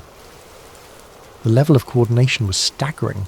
Television networks, newspapers, social media platforms, and even individual bloggers were all receiving talking points through channels that appeared unconnected but were actually part of a single centralised command structure. He began documenting everything, screenshotting real-time operations, copying database entries, building an irrefutable record of the network in action. This was the smoking gun he had been looking for, proof that modern society was being manipulated by invisible forces operating on a scale that dwarfed anything in history. But as he prepared to copy the most damaging files to his secure storage devices, Dorian noticed something that made his blood freeze. The documents he was accessing contained more than just information. They contained active code that was executing on his system every time he opened a file. He ran an immediate diagnostic and discovered the horrifying truth. Every document in the vault was embedded with sophisticated tracking malware. Not only did the system know exactly what he had accessed, it had been installing backdoors and surveillance tools on his equipment from the moment he had first breached their security. His air-gapped computers weren't air-gapped anymore. His encrypted storage devices were compromised. His Faraday cages were useless against software that was already inside his systems. But the worst revelation was yet to come. As he traced the malware's network connections, Dorian realised that his entire investigation had been orchestrated from the beginning. The original files he had discovered in the Masonic Lodge archive. They had been placed there deliberately, designed to attract someone with his specific skill set and psychological profile. The research trails he had followed, the connections he had discovered, the patterns he had uncovered, all of it had been a carefully constructed puzzle, leading him step by step to this moment. He hadn't been investigating the Three Masons, he had been recruited by them. The recruitment wasn't complete yet. According to the protocols he found in his own file, the final step required a conscious choice. He could accept integration into their network, becoming a willing participant in the great work, or he could face the consequences of possessing knowledge that wasn't meant for outsiders. As if summoned by his thoughts, a new message appeared on his screen. Dorian, you have seen behind the veil. There are only two paths forward. Choose wisely. Below the message were two links. The first was labelled integration. The second was labelled termination. Dorian stared at the screen, his mind racing through the implications of everything he had discovered. The Three Masons weren't the villains in this story, at least not from their perspective. They saw themselves as shepherds of human civilization, guiding society toward what they believed was a better future. The manipulation, the control, the systematic shaping of human consciousness, all of it was presented as necessary stewardship of a species too chaotic and self-destructive to govern itself effectively. But Dorian couldn't shake the image of humanity as a vast puppet show, with invisible hands pulling strings that the puppets couldn't even see. Was guided evolution really better than free will? Was managed consciousness preferable to authentic chaos? The choice before him wasn't just about his own survival. It was about what kind of world he wanted to live in, and what kind of person he wanted to be within that world. As he reached for his mouse to make his selection, Dorian heard something that made his blood run cold. Sirens in the distance, growing closer. Time was up. The sound of footsteps in the tunnel above was unmistakable. Heavy boots, moving with military precision, getting closer with each passing second. Dorian's hands flew across his keyboard as he initiated emergency protocols, wiping drives, destroying evidence, preparing for what he now realized was inevitable. The sirens had been a psychological prompt designed to create urgency and force a hasty decision. The real trap was much more elegant than simple law enforcement intervention. As Dorian frantically tried to secure his data, he discovered that his internet connection had been severed, not blocked, completely terminated at the infrastructure level. His backup satellite connections were jammed. His cellular network showed full signal strength but couldn't establish data connections. Even his emergency radio beacon was transmitting into empty air, its signals absorbed by sophisticated countermeasures he couldn't detect, but could feel pressing in around him like invisible walls. The isolation was complete and professional. Whoever was coming for him had surrounded him not just physically, but digitally, cutting off every possible avenue of communication or escape. But Dorian had one final card to play. Before establishing his underground command center, he had prepared a dead man's switch, an automated system that would release his entire archive if he failed to check in within a specific time window. The system was housed on a server cluster in Eastern Europe, completely disconnected from his current location and impossible to trace back to him through conventional means. At least that's what he had believed. As he tried to access the dead man's switch, Dorian discovered that it too had been compromised. The activation codes had been changed, the server locations had been altered, and his backup authentication systems had been systematically disabled. Somehow they had anticipated and countered even his most paranoid contingency plans. The footsteps stopped directly above his hiding place.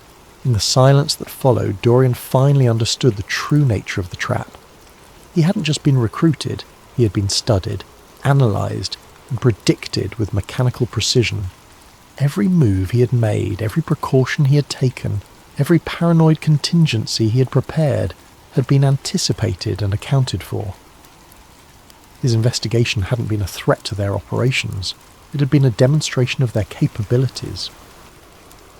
A voice echoed down from the tunnel above, calm and professional. "Mr. Cade, we need to talk."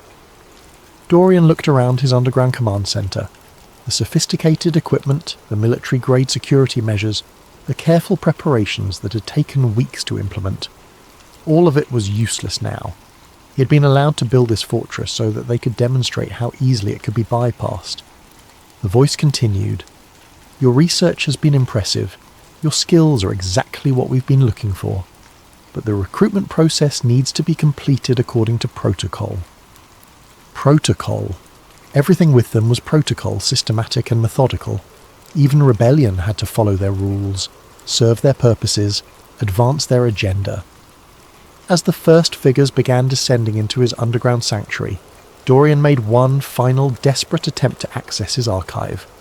If he could just upload something, anything, to prove that the three Masons were real and active, maybe someone else would continue the investigation.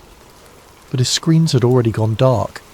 His equipment was shutting down in sequence, responding to override commands that bypassed every security system he had installed.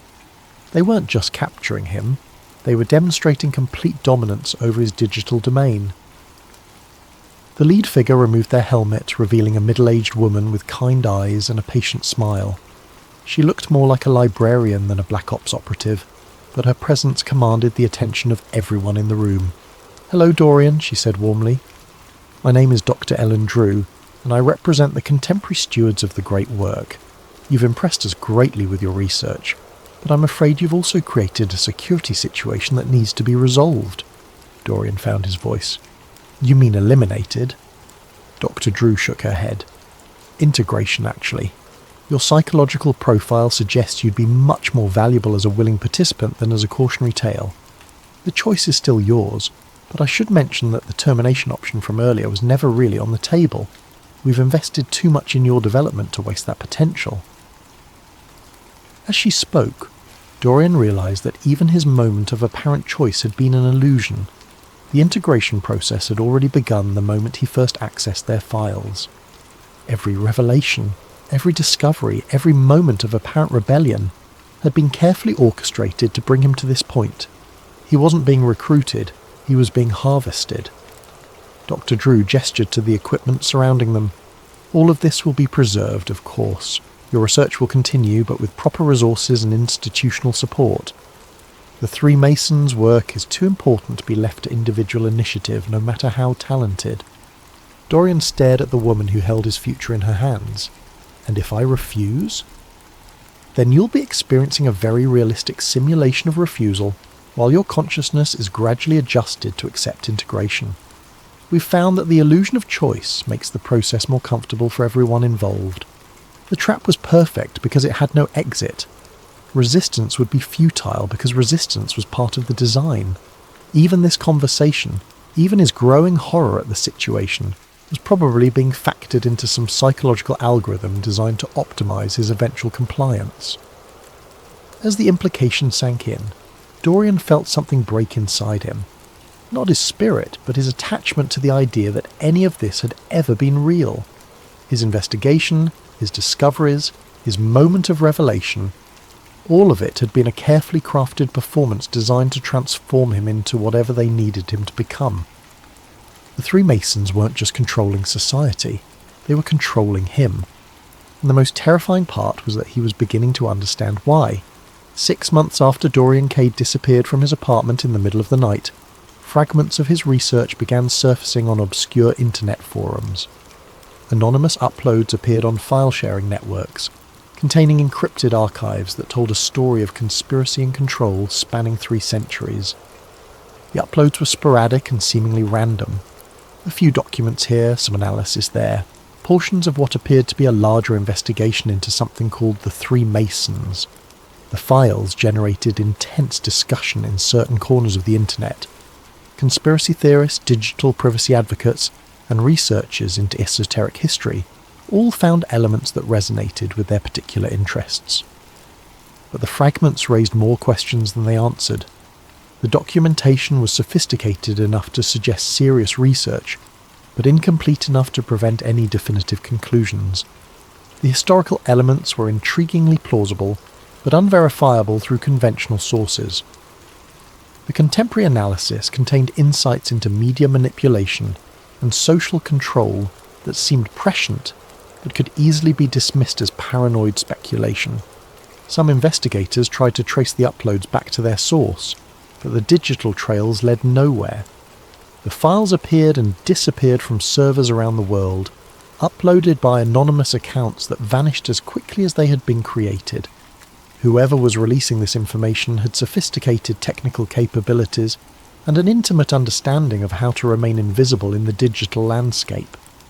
The mystery deepened when researchers noticed that the archive fragments contained embedded metadata, hidden signatures that seemed to reference additional materials that had never been released.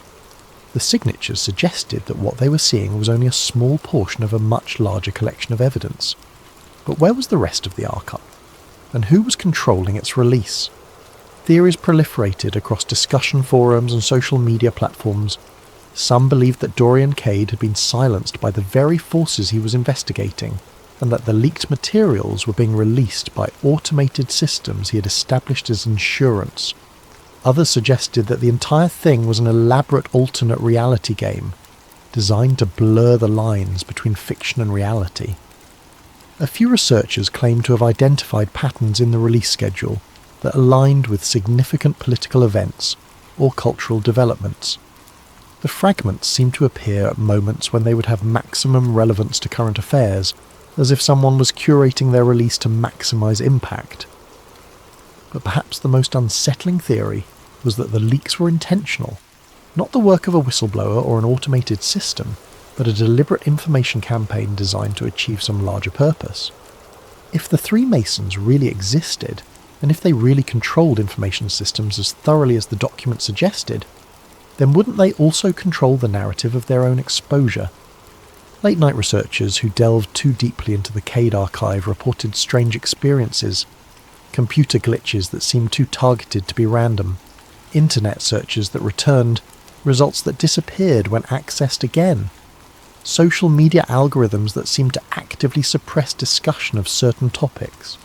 Some claimed to have received anonymous messages warning them away from the investigation. Others reported that their research was being monitored by unknown parties. A few simply stopped posting one day, their accounts going silent without explanation. The pattern was subtle but consistent. Those who got closest to understanding the true scope of Dorian's discoveries seemed to encounter obstacles that discouraged further research. Nothing dramatic, nothing that couldn't be explained by coincidence or technical malfunction. But the cumulative effect was to ensure that the investigation never reached critical mass. And so the mystery of Dorian Cade and the three Masons remained unsolved, existing in the liminal space between truth and fiction, between revelation and misdirection. The fragments continued to circulate, generating discussion and debate, but never quite coalescing into anything that could definitively prove or disprove the central claims.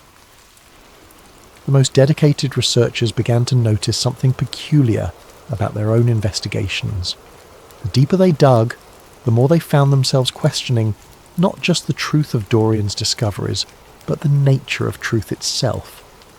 If information could be so thoroughly controlled and manipulated, how could anyone be certain that their own thoughts and conclusions were authentic? One researcher, posting under the username Digital Veil, claimed to have reconstructed portions of Dorian's methodology and arrived at similar conclusions about media manipulation and social control, but when other investigators tried to verify the research, they found that the evidence cited by Digital Veil led to websites that no longer existed, documents that had been removed from archives, and source materials that seemed to vanish whenever anyone tried to access them independently. Was Digital Veil continuing Dorian's work? Or was Digital Veil part of the very system Dorian had claimed to expose?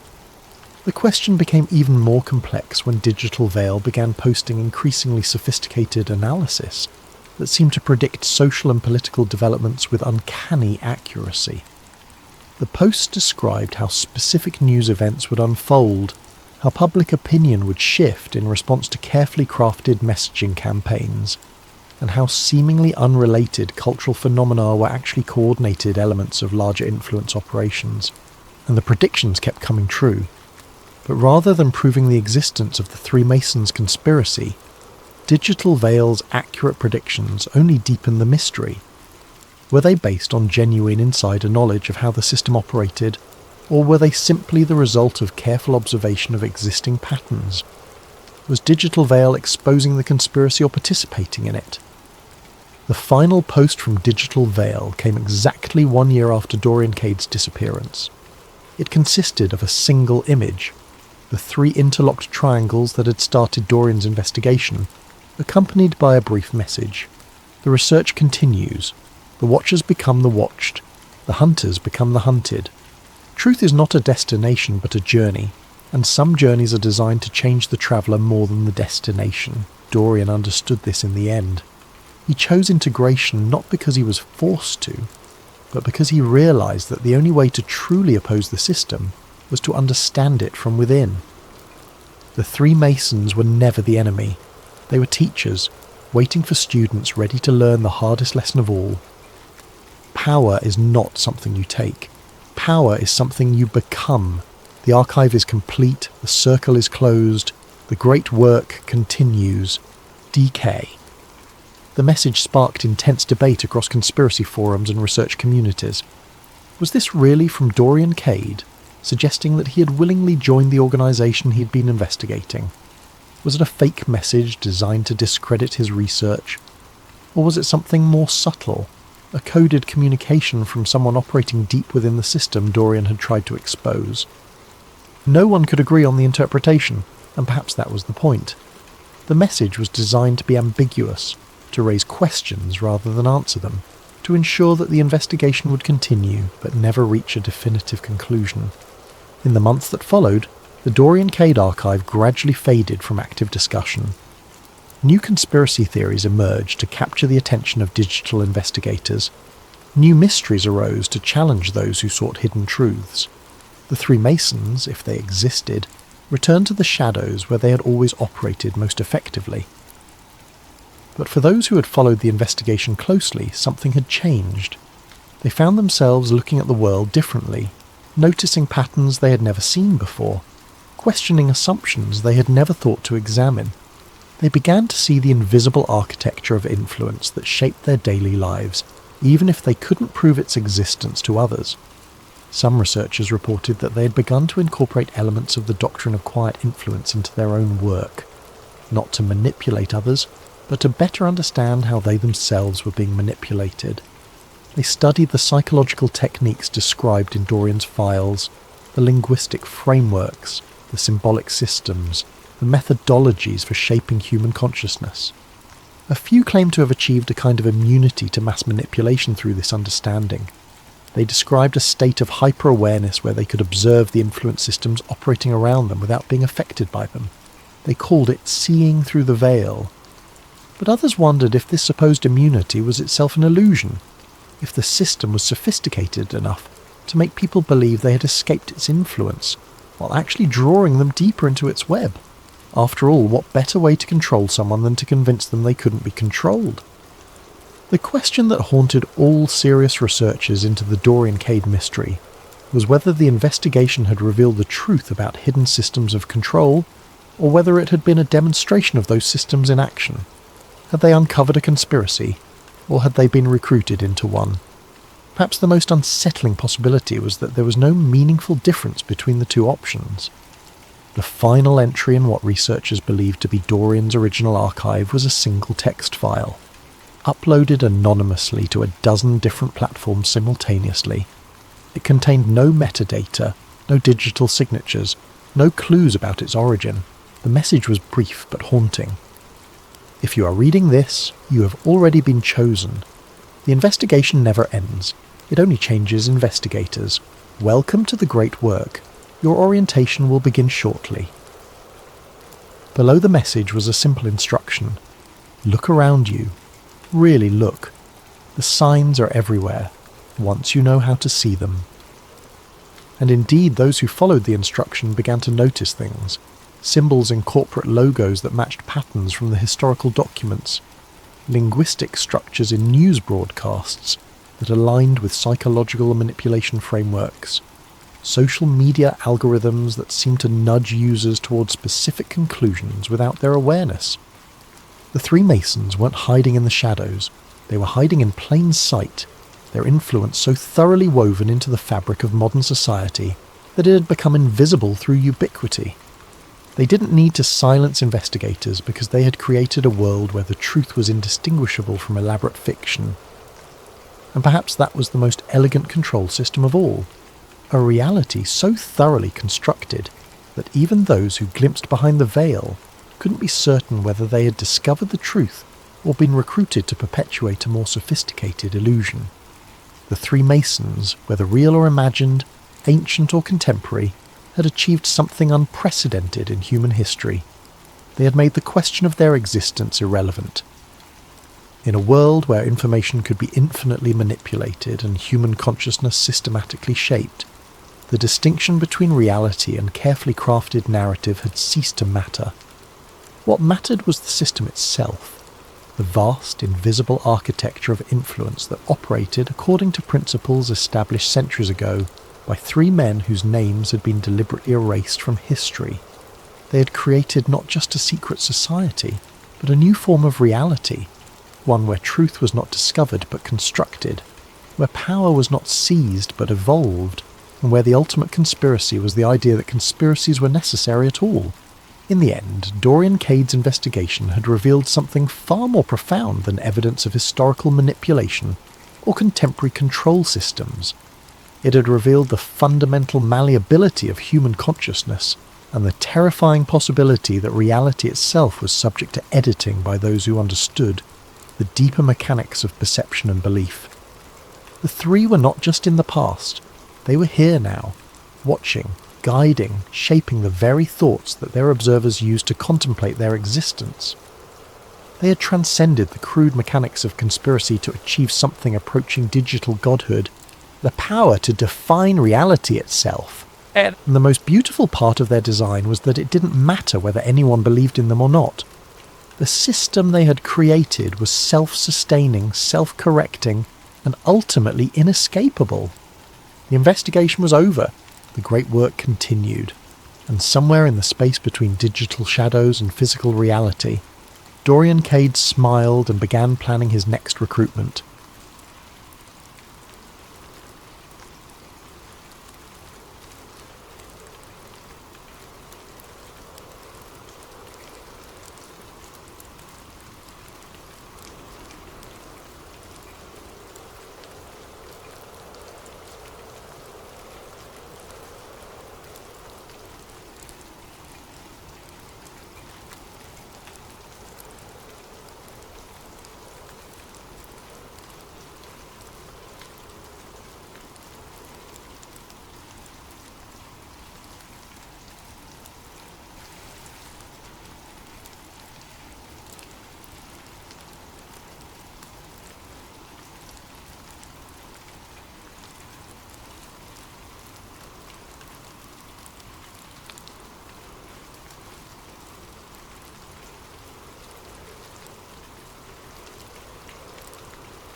Imagine discovering that your government has been lying to you about the greatest threat humanity has ever faced. Imagine learning that while officials tell you everything is normal, they've been secretly building underground cities for themselves and their families. Imagine realizing that 300 million Americans have been marked as acceptable losses in a disaster that's not a matter of if, but when. This is a story based on real geological science, actual government protocols, and the terrifying possibility that the truth about Yellowstone is being hidden from you right now. What happens when the greatest natural disaster in human history has been predicted, planned for, and hidden from the public? When a junior geologist stumbles upon evidence that the Yellowstone supervolcano isn't dormant, it's being managed. He discovers that some truths are worth killing for. Special thanks to Nicola for this incredible story concept and detailed research that made this narrative possible. Yellowstone National Park Monitoring Station, October the 15th, 2014. The coffee had gone cold hours ago, but Eli Grant barely noticed. His eyes were locked on the seismic readout scrolling across his monitor, watching patterns that shouldn't exist dance across the screen like digital ghosts. At 24, fresh out of graduate school with a geology degree from Colorado State, Eli had spent the last 3 months as a USGS intern learning that monitoring America's most dangerous supervolcano was mostly routine data collection, punctuated by moments of sheer terror. This was one of those moments. The microquakes were coming from depths that made his stomach turn. 15 miles down, deeper than any recorded activity in Yellowstone's 30-year digital monitoring history. The frequency was wrong too, clustered in tight bursts rather than the random scatter typical of normal geothermal activity. Each tremor registered between 1.2 and 1.8 on the Richter scale, small enough to be dismissed individually, but together they painted a picture that made Eli's hand shake as he reached for his phone. Before he could dial his supervisor, the screen flickered. The anomalous readings vanished, replaced by a steady green line indicating normal background activity. A automated message popped up. Calibration complete. Data archived. Eli stared at the empty screen, 15 minutes of unprecedented deep seismic activity had just been erased as if it never existed. He quickly navigated to the backup servers, his fingers flying across the keyboard with increasing desperation. The raw data files were gone. The automated alerts had been cleared. Even the emergency notification logs showed nothing but routine system maintenance. "Working late again, kid?" Eli spun around to find Karen Holt standing in the doorway, her park ranger uniform still crisp despite the late hour. At 52, Karen had been patrolling Yellowstone's backcountry for over 2 decades, and her weathered face carried the kind of knowledge that came from watching the park's moods change with the seasons.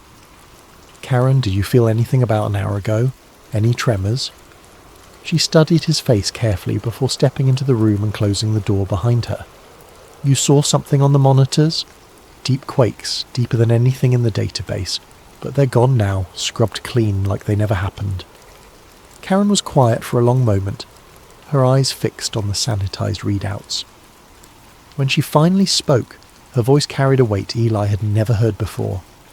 "How long have you been working here, Eli?" 3 months. "Long enough to know what you're looking at, not long enough to know what you're not supposed to see." She pulled up a chair beside him. "Let me ask you something. You know why they put the monitoring station here instead of closer to the caldera?" Eli shrugged. "Better communication links, I assumed. Easier access for maintenance." "That's what they tell the interns." Karen's fingers drummed against the desk. "The real reason is that certain types of data collection work better from a distance. Gives you time to curate what goes into the public record." The implication hit Eli like a physical blow. "Are you saying they're hiding seismic data?" "I'm saying that 23 years of watching this place has taught me that Yellowstone keeps secrets, and some people are very invested in keeping those secrets buried." She stood up, her hand resting briefly on his shoulder. "Don't start asking questions you're not ready to answer, Eli. This park isn't just about geysers." After she left, Eli sat alone in the monitoring station, staring at the clean, normal readouts. But Karen's warning had sparked something dangerous. Curiosity. He pulled up the archived database and began searching for gaps, periods where data might have been scrubbed before. What he found made his pulse quicken. Small deletions in 2009, 2004, and 1997. Always deep seismic activity. Always erased within hours of being recorded. Always during periods when public attention was focused elsewhere. Economic crashes, natural disasters, political scandals. The pattern was too consistent to be coincidental. Eli spent the rest of the night copying every piece of raw data he could access onto external drives, working with the methodical precision of someone who understood that some opportunities only came once. By dawn, he had assembled a fragmentary picture of Yellowstone's hidden activity dating back 15 years. The supervolcano wasn't dormant, it was being watched, monitored, and most importantly hidden from public view. As the sun rose over the Yellowstone River, Eli Grant became the first person outside the conspiracy to see the full scope of what was coming. What he didn't know was that his discovery had already been noted by systems designed to catch exactly this kind of unauthorized access. In a secure facility 300 miles away, automated alerts were already being generated, and decisions were being made about what to do with a curious young geologist who had seen too much. Chapter 1. The Official Story. Yellowstone National Park Headquarters, March 22nd, 2015. The press briefing room was packed with reporters from every major network, their cameras trained on the panel of scientists seated behind a table adorned with official USGS and National Park Service seals. Outside, early spring snow dusted the peaks surrounding Mammoth Hot Springs, but inside the room, the atmosphere was warm with the heat of television lights and simmering questions about Yellowstone's recent activity. Eli stood at the back of the room, his USGS badge giving him access to the media event despite his junior status. In the 5 months since he'd first witnessed the data scrubbing, he'd kept his head down and his mouth shut, but he'd also kept watching. The patterns were becoming clearer and more disturbing with each passing week. Chief Park Scientist Janet Morrison stepped up to the microphone, her grey hair pulled back in a severe bun that matched her no-nonsense expression. "Good morning. I want to address the speculation that's been circulating online regarding recent seismic activity in Yellowstone National Park." Eli noticed how she avoided mentioning the source of that speculation, a viral video showing hundreds of elk and bison streaming out of the Lamar Valley in what appeared to be a coordinated exodus. The footage had been taken by a tourist 3 weeks earlier and had garnered over 2 million views before park officials managed to provide alternative explanations. "Based on our continuous monitoring of the Yellowstone volcanic system," Morrison continued, "I can state categorically that no eruption is imminent. The seismic activity recorded over the past month falls well within normal parameters for this geologically active region." A reporter from CNN raised her hand. "But what about the animal migrations? Local ranchers are reporting unusual behaviour in wildlife populations. Seasonal migration patterns can vary significantly based on weather conditions, food availability, and natural population cycles," Morrison replied smoothly.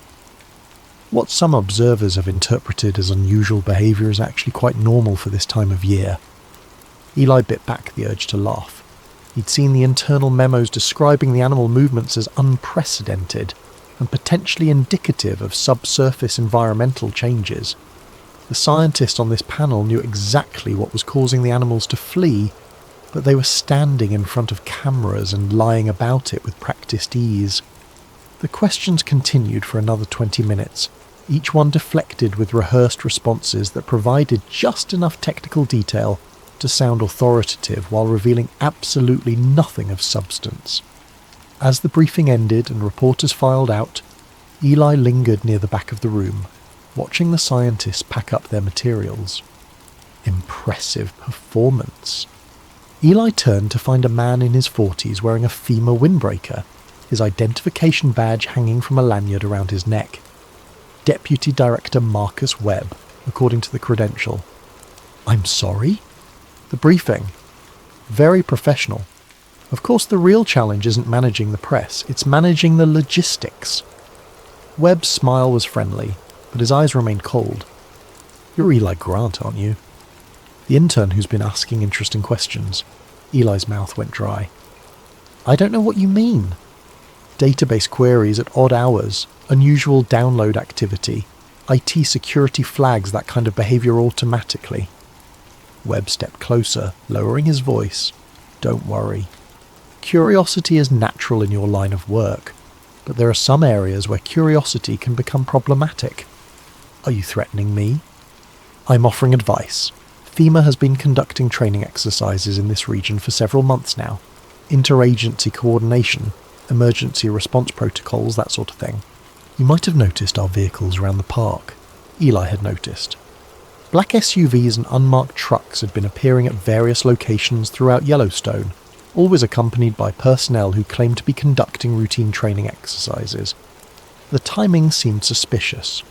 Why increase emergency preparedness training just as seismic activity was being actively suppressed from public records? "What kind of training?" Webb's smile widened. "Zone 5 evacuation protocols. Very comprehensive, very necessary." He handed Eli a business card. "If you ever want to know more about emergency preparedness, give me a call. But remember, some knowledge comes with responsibilities." After Webb walked away, Eli stood alone in the empty briefing room, turning the card over in his hands. Zone 5 evacuation protocols. He'd never heard the term before, despite his security clearance and access to most FEMA documentation. That night, he spent hours searching through official databases, finding references to Zones 1 through 4, but nothing about Zone 5. Whatever Webb was talking about, it existed outside the normal chain of command and public accountability. The realization sent a chill down Eli's spine that had nothing to do with the late spring snow falling outside his apartment window. 3 days later, Karen Holt found him in the monitoring station, hunched over his computer with the intensity of someone racing against time. "You're digging deeper," she observed, not bothering to make it a question. "Someone has to." They're lying to everyone, Karen. The seismic data, the animal behaviour, the FEMA exercises, none of it adds up to the story they're telling the public. Karen closed the door and activated the white noise generator that was supposedly used to prevent electronic eavesdropping during sensitive conferences. What do you know about the Deep Bore project? Never heard of it. Officially, it never existed. Unofficially, it was a joint USGS military operation that ran from 2008 to 2012. The cover story was installation of advanced seismic monitoring equipment in previously inaccessible areas of the park. And the real story? Pressure venting? They were drilling down to the magma chamber and installing systems designed to release pressure in controlled amounts, potentially delaying or preventing a catastrophic eruption. Eli stared at her. That's actually brilliant. Why would they hide something like that? Because it didn't work. The magma chamber is too large, too unstable. The venting systems were supposed to buy us decades. Instead, they may have accelerated the timeline. Karen's face was grim. One of the contractors died during the installation phase. Officially, it was an industrial accident. Unofficially, he was murdered to prevent him from talking about what he'd discovered down there. What did he discover? That the eruption isn't a matter of if, Eli. It's a matter of when. And when is a lot sooner than anyone is willing to admit publicly. As Karen left him alone with this revelation, Eli found himself staring at the sanitized seismic readouts with new understanding. The data scrubbing wasn't just about hiding Yellowstone's activity from the public. It was about hiding the failure of a desperate attempt to prevent the greatest natural disaster in human history. And somewhere, people with access to the real data were making plans that didn't include the 300 million Americans living in the path of destruction. Chapter 2. The Elite Plan. USGS Regional Office, Denver, September 14, 2016. The security badge scanner beeped as Eli swiped his credential, granting him access to the restricted archives beneath the Denver Federal Building. 18 months had passed since his first glimpse of the conspiracy, and his official duties had gradually shifted from basic monitoring to special projects, a euphemism for working on data sets that required higher security clearances and absolute discretion. What his supervisors didn't know was that Eli had been using his expanded access to piece together a puzzle that grew more terrifying with each new fragment of information he uncovered. The file he'd been looking for was buried in a section marked HLT 2030, nestled between routine geological surveys and budget projections for monitoring equipment. Hazard level threshold 2030. The designation meant nothing to most people, but Eli had learned to recognize the bureaucratic camouflage used to hide the most sensitive documents. He opened the file with trembling fingers. The first page was a summary that made his vision blur. Probabilistic eruption window, 2028 to 2032. Confidence interval, 94.7%. Recommended public disclosure timeline, none. Eli had to read the last line 3 times before its meaning sank in. They had narrowed down the eruption timeline to a 4-year window with near certainty, and the official recommendation was to tell the public nothing. The next section detailed evacuation protocols that divided the American population into 2 distinct categories. Tier 1 included federal government personnel, military leadership, critical infrastructure managers, and selected scientific and medical professionals, approximately 2.3 million people, who would receive advance warning and priority evacuation to designated safe zones. Tier 2 encompassed everyone else, 327 million Americans whose evacuation status was listed with brutal honesty as no viable plan. Eli scrolled through page after page of logistical nightmares and resource calculations. The ash fallout zone would render most of the continental United States uninhabitable for years. The immediate kill zone, a radius of approximately 700 miles from the eruption site, would experience pyroclastic flows, toxic gas emissions, and complete ecological collapse. Even with advance warning, there weren't enough resources to evacuate more than a fraction of the affected population. But the most damning section came toward the end. cross-reference construction projects that had been authorized and funded over the past decade. Underground facilities in Colorado, Utah, and South Dakota, officially described as continuity of government installations or strategic resource storage sites. The locations formed a clear pattern, far enough from Yellowstone to avoid the immediate devastation, supplied with independent power and air filtration systems, and sized to accommodate the Tier 1 population for extended periods. None of the facilities were located in Wyoming or Montana, the states that would bear the brunt of the initial eruption. The people living in those areas, including Eli himself, were considered acceptable losses. A sound in the corridor outside made Eli freeze. Footsteps were approaching the archive room, accompanied by the low murmur of voices. He quickly photographed the most critical pages with his phone, replaced the file, and pretended to be reviewing mundane seismic reports. The door opened to reveal Deputy Director Webb and a woman Eli didn't recognize, both wearing the kind of serious expressions that accompanied discussions of national security. "Grant," Webb nodded, "working late again, I see." "Just catching up on some routine analysis," Eli replied, hoping his voice sounded steadier than he felt. The woman studied him with interest. "You're the intern who's been flagged for unusual database access patterns. I prefer to think of myself as thorough." Webb laughed, but the sound held no humour. "Thoroughness is admirable. Discretion is essential. I trust you understand the distinction." After they left, Eli sat alone in the archive room, staring at the photos on his phone. The evidence was overwhelming and undeniable. A small group of government officials and scientists had known for years that Yellowstone was approaching a catastrophic eruption, and their response had been to save themselves while leaving everyone else to die. The scope of the betrayal was breathtaking. Hundreds of millions of people were going about their daily lives, making plans for the future, raising children and building careers, completely unaware that their government had already written them off as collateral damage in a disaster that could be predicted but not prevented. That night, Eli returned to his apartment in Gardner, Montana, with the decision crystallizing in his mind. The evidence he'd gathered was enough to expose the conspiracy, but he needed more. Documentation that would be impossible to dismiss or discredit. He also needed a way to get the information to journalists who couldn't be intimidated or bought off.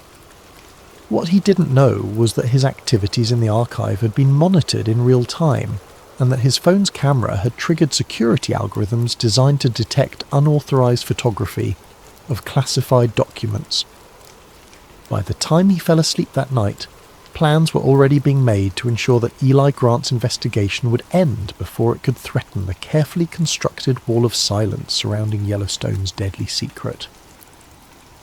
Chapter 3: The Suppression. Gardner, Montana, November the 8th, 2016. Eli's apartment had been turned upside down with surgical precision. Furniture overturned, drawers pulled out and dumped, every electronic device missing or destroyed. But the most telling detail was what the intruders hadn't done. They'd left his television, his expensive hiking equipment, and the cash he kept in a kitchen drawer. This wasn't a random burglary. Someone had been looking for specific items and they'd found them. His laptop was gone. His external hard drives were missing. Even his backup thumb drives, hidden in a hollowed-out book, had been discovered and taken.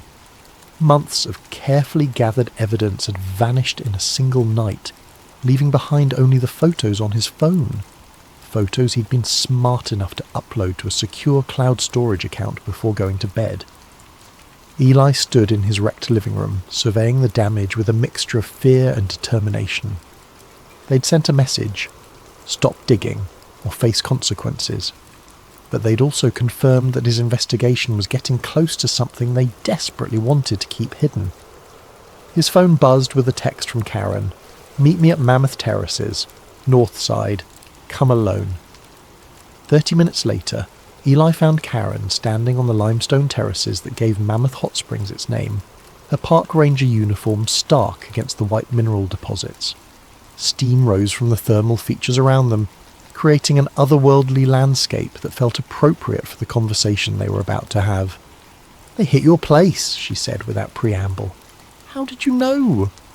Because they're watching all of us now. Anyone who's asked too many questions, anyone who's shown too much interest in the wrong data. Karen gestured toward the thermal features. You see these springs? They've been active for thousands of years, but their flow patterns have changed dramatically in the past 18 months. The thermal system is destabilizing. Why are you telling me this? Because you deserve to know what you've stumbled into. Karen's expression was grim. I told you I worked on the deep bore project. What I didn't tell you is why I really left. She led him away from the main viewing area, down a maintenance trail that wound behind the limestone formations. The drilling operation was based out of a temporary facility near the Norris Geyser Basin. Officially, we were installing seismic monitoring equipment at depth that would provide better data about magma chamber activity. But that wasn't the real purpose. The real purpose was to tap into the magma chamber and create controlled release valves. The theory was sound. If you could bleed off pressure gradually, you might prevent a catastrophic eruption, or at least delay it long enough to develop better evacuation procedures. They emerged onto a small plateau that offered a clear view of the valley below. In the distance, Eli could see the geometric lines of roads and buildings that marked human presence in the wilderness, tiny and fragile against the vast landscape. What went wrong? Everything. The magma chamber is far more complex than the models predicted. Instead of bleeding off pressure, the venting systems created new pathways for thermal activity. The timeline for eruption may have been accelerated rather than delayed. Karen pulled a small device from her pocket, an encrypted satellite phone that Eli recognized as military hardware. Tom Rodriguez was the lead contractor on the drilling team. Geothermal engineer, 23 years of experience, 3 kids. He started asking questions about why the pressure readings weren't matching the theoretical models. What happened to him? Vehicle accident on a mountain road. Lost control on a curve, went over a cliff. Very tragic. Very convenient. Karen's jaw tightened. Except Tom was one of the most careful drivers I'd ever met, and he'd driven that road hundreds of times. Also, his personal notes about the pressure anomalies disappeared from his trailer the same night he died. The implication was clear and terrifying. Eli was looking at a conspiracy that had already committed murder to protect its secrets. His ransacked apartment wasn't just a warning, it was a preview of what could happen if he continued to threaten their operational security. Why haven't you gone public with this? With what? A story about a secret government project with no documentation, a convenient accident with no witnesses, and seismic data that gets scrubbed from official records. Karen shook her head. They've been very careful to keep everything compartmentalized. Most of the people involved only know pieces of the puzzle. But together we know enough to expose them. Together we know enough to get killed. Karen handed him the satellite phone. This is encrypted and routes through military satellites. They can't monitor it easily.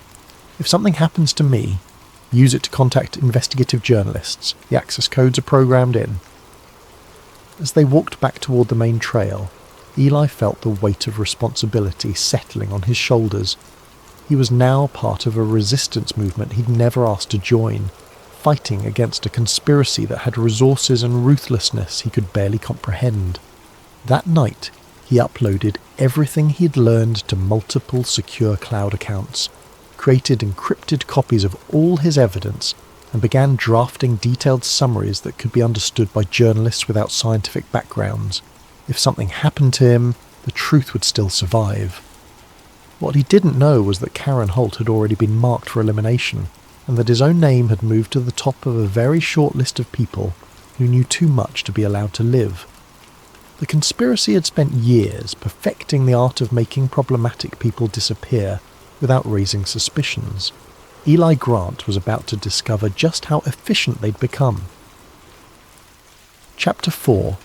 The False Flag. Lamar Valley, Yellowstone National Park, June 15th, 2017. The video went viral within hours of being uploaded.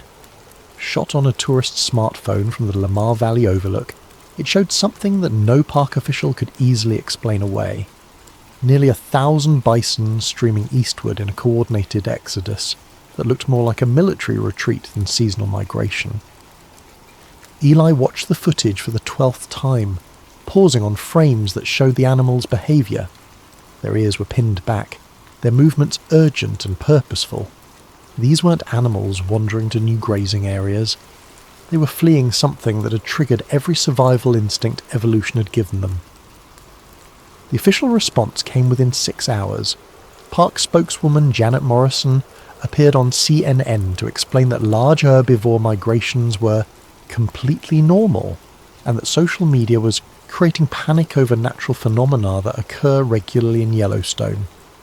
What Morrison didn't mention was that the bison were fleeing from a section of the park that had been closed to public access for the past 3 months. The Norrisback Basin, officially under restoration after minor geothermal changes, was actually experiencing subsurface temperatures that had increased by nearly 40 degrees Celsius in the past year. Eli had seen the classified reports. New fumaroles were opening weekly. The ground temperature was rising so rapidly that park maintenance crews couldn't approach the monitoring equipment without protective suits. Most telling of all, the area was showing magnetic anomalies consistent with massive metallic intrusions, exactly what you'd expect if the magma chamber was rising toward the surface. His phone buzzed with a message from Karen. "Need to show you something. Tonight. Usual place." They met after midnight at the Mammoth Terraces, their breath visible in the cold mountain air. Karen looked haggard, her face showing the strain of months spent living with dangerous knowledge. "I've been monitoring radio traffic from the restricted zones," she said without preamble. "FEMA has been conducting something called Operation Continuity. Not training exercises, actual deployment." "Deployment of what?" "Command and control infrastructure. They've been installing communication arrays, power systems, and what sounds like permanent housing facilities." Karen pulled out a topographic map marked with red circles. "All of these locations correspond to abandoned Cold War bunkers or natural cave systems. They're building something underground." Eli studied the map. The marked locations formed a rough circle around the Yellowstone caldera, each one positioned outside the immediate blast zone but close enough to maintain operational oversight of the area. How many people could these facilities support? Based on the supply manifests I've been able to intercept, maybe 2,000 people per facility. Enough for essential government personnel and their families, plus a skeleton crew to maintain basic infrastructure. The scope of the deception was staggering. While telling the public that Yellowstone posed no immediate threat, the government was quietly building underground cities designed to preserve a small fraction of the population through the greatest natural disaster in human history. "I want to see one of these facilities." Karen shook her head. "Too dangerous. They've got military-grade security at all the sites now." "Then how do we prove any of this exists?" "We don't. Not directly." Karen handed him a small device that looked like a modified GPS unit. "But we can document the construction activity. This is a ground-penetrating radar unit, modified to detect large underground structures. If we can map the facilities from the surface, we can prove they exist without having to penetrate their security." 2 nights later, they drove to a remote area near the Shoshone National Forest, following Forest Service roads that weren't marked on any public maps. The official designation was a wildlife research station, but the facilities visible from the access road looked more like a military installation than a scientific outpost. Chain-link fencing topped with razor wire surrounded the compound. Guard towers equipped with searchlights and what appeared to be automated weapon systems monitored the perimeter. Most telling of all, massive air conditioning units and ventilation systems indicated that whatever was happening here required significant life support infrastructure. Karen set up the ground-penetrating radar while Eli photographed everything he could see from their concealed position. The radar readings revealed the truth. Beneath the modest surface facilities lay a complex that extended at least 5 levels underground, with enough space to house thousands of people for extended periods. "My God," Eli whispered as he studied the readouts. "It's like an underground city." "One of at least 6 that we know of," Karen replied. "And this is just what they're building in Wyoming and Montana. Intelligence suggests similar facilities are under construction throughout the western United States. As they packed up their equipment, Eli felt a mixture of vindication and terror. They now had proof that the government was secretly preparing for a Yellowstone eruption, while publicly denying any threat existed. But they also had evidence of a conspiracy so vast and well-funded that challenging it openly would be tantamount to suicide. The drive back to Gardner was tense and quiet. Both of them understood that they'd crossed a line tonight, moving from passive observation to active intelligence gathering. The people behind the conspiracy would not tolerate this kind of direct surveillance for long. Karen was right to be worried. Unknown to either of them, their activities had been monitored by satellite surveillance systems designed to detect exactly this kind of unauthorized reconnaissance. Facial recognition algorithms had identified them both, and their vehicle's license plate had been flagged in law enforcement databases across the region. Within hours, orders would be issued for their immediate apprehension and detention. The conspiracy had decided that Karen Holt and Eli Grant had become too dangerous to remain free. But first, they had to be isolated from any support networks or escape routes. The plan that had been set in motion would ensure that when they disappeared, no one would think to look for them until it was far too late to matter. Chapter 5. The Smoking Gun. Secure conference room, undisclosed location, August 3rd, 2017. The recording device was smaller than a matchbox, designed to look like a routine equipment monitoring sensor of the type found throughout government facilities. Eli had placed it in the ventilation system of conference room C7 3 hours earlier, using his maintenance access codes to enter the secure wing of the Denver Federal Building. What he captured on that device would become the smoking gun that proved everything he'd suspected about the Yellowstone conspiracy. The voices on the recording were clearly identifiable. Deputy Director Webb from FEMA, Assistant Secretary of Interior Patricia Vance, and at least 2 other officials whose identities Eli couldn't immediately determine. The conversation was conducted with the casual tone of people who believed they were speaking in complete privacy. The latest projections show we're ahead of schedule, Webb's voice came through clearly. Thermal expansion in the Norris sector is accelerating faster than the models predicted. How much faster? Vance asked. 18 to 24 months ahead of the original timeline. We may be looking at a 2029 event rather than 2031. The sound of papers shuffling was audible before another voice joined the conversation. The infrastructure projects are proceeding on schedule, but we'll need to accelerate the relocation of essential personnel if the timeline has moved up. What about public disclosure? Vance asked. Webb's laugh was bitter. Public disclosure remains a non-option. We've run every scenario through the simulation models. Even with a full year of advance warning, we couldn't evacuate more than 15% of the affected population. The interstate system would collapse within hours, supply chains would break down completely, and we'd face massive social unrest that would interfere with Tier 1 evacuation procedures. So we maintain the current posture? We maintain the lie, Webb corrected. Continue the public briefings about normal seismic activity. Continue dismissing online speculation as conspiracy theories. And most importantly, continue the media relationships that keep investigative journalists focused on other stories. Eli's hands trembled as he listened to the casual discussion of abandoning hundreds of millions of people to die. These weren't comic book villains plotting world domination. They were mid-level government bureaucrats who had decided that preserving their own lives and positions was more important than honouring their oath to serve the public. The recording continued with logistical discussions that were even more damning. Supply caches were being positioned at the underground facilities.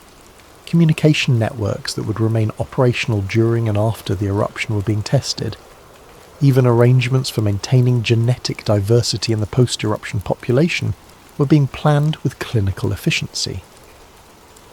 What about the monitoring station personnel? An unidentified voice asked. Some of them are asking uncomfortable questions. We're handling that, Webb replied. Enhanced security protocols, selective information sharing, and when necessary, personnel reassignments to less sensitive positions. What about the ones who have already seen too much? Problem solved, Webb's voice carried a note of finality that made Eli's stomach turn. The park ranger who was asking questions about the deep bore project will be transferred to a remote station in Alaska next week. A routine reassignment that gets her away from Yellowstone and limits her access to sensitive information. Karen. They were talking about Karen, and Eli knew with sickening certainty that her reassignment would be permanent in ways that had nothing to do with Park Service bureaucracy. The meeting concluded with assignments and timelines that painted a clear picture of a conspiracy in its final phases. The underground facilities would be fully operational by 2028. Essential personnel would begin training exercises that were actually disguised evacuations by early 2029, and the public would remain completely unaware until the eruption made further secrecy impossible. Eli retrieved the recording device later that night, his heart pounding as he navigated the empty corridors of the federal building. The evidence he now possessed was explosive enough to bring down the entire conspiracy, if he could find a way to get it to journalists who couldn't be intimidated or discredited. But first he had to warn Karen about her impending reassignment. He tried calling her cell phone but got no answer.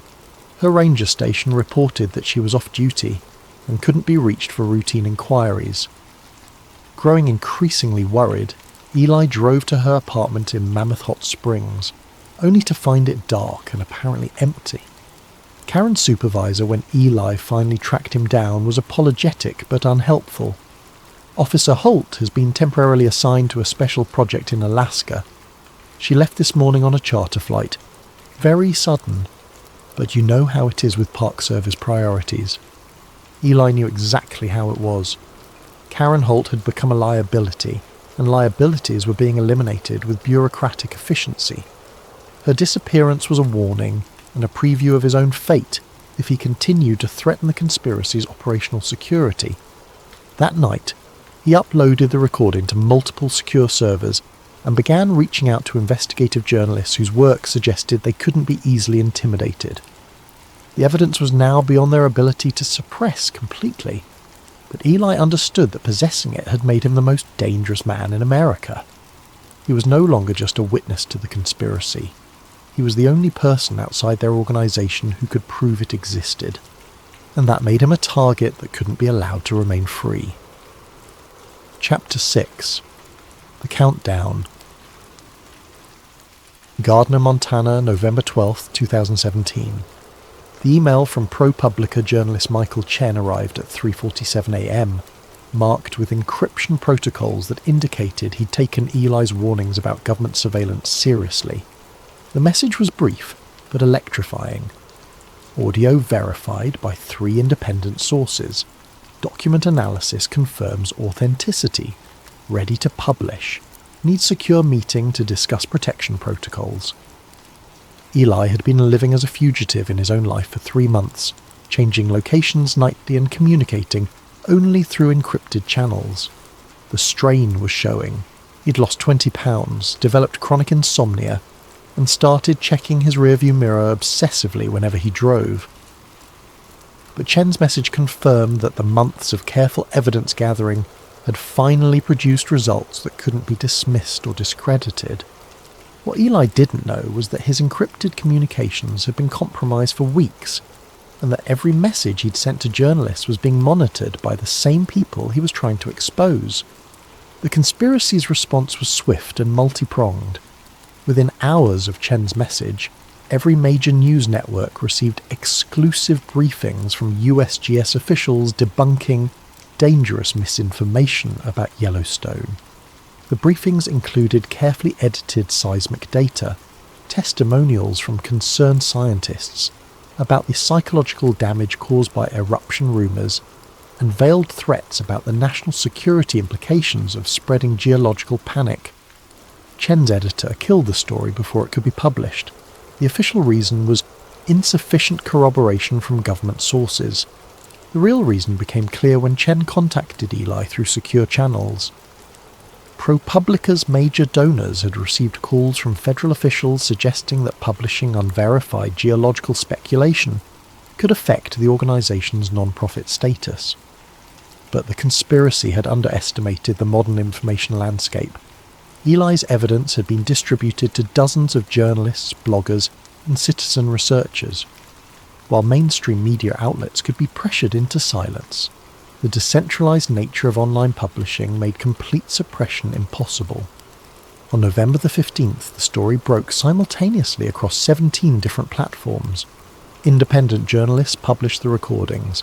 Geology professors confirmed the technical details. Former government employees provided additional context about the classified facilities. Within 48 hours, #Yellowstone Conspiracy was trending globally. The government's response was predictable and desperate. Official spokespeople dismissed the evidence as sophisticated disinformation designed to undermine public confidence in scientific institutions. The recordings were declared fabricated using advanced audio manipulation technology. Alternative explanations were provided for every piece of evidence Eli had gathered, but the dam had broken. Whistleblowers within the conspiracy began coming forward with additional documentation. Satellite images of the underground facilities appeared online. Construction workers who had built the secret bunkers shared their stories. Karen Holt, who had been held at a debriefing facility in Alaska, was released and immediately went public with her testimony about the Deep Bore project.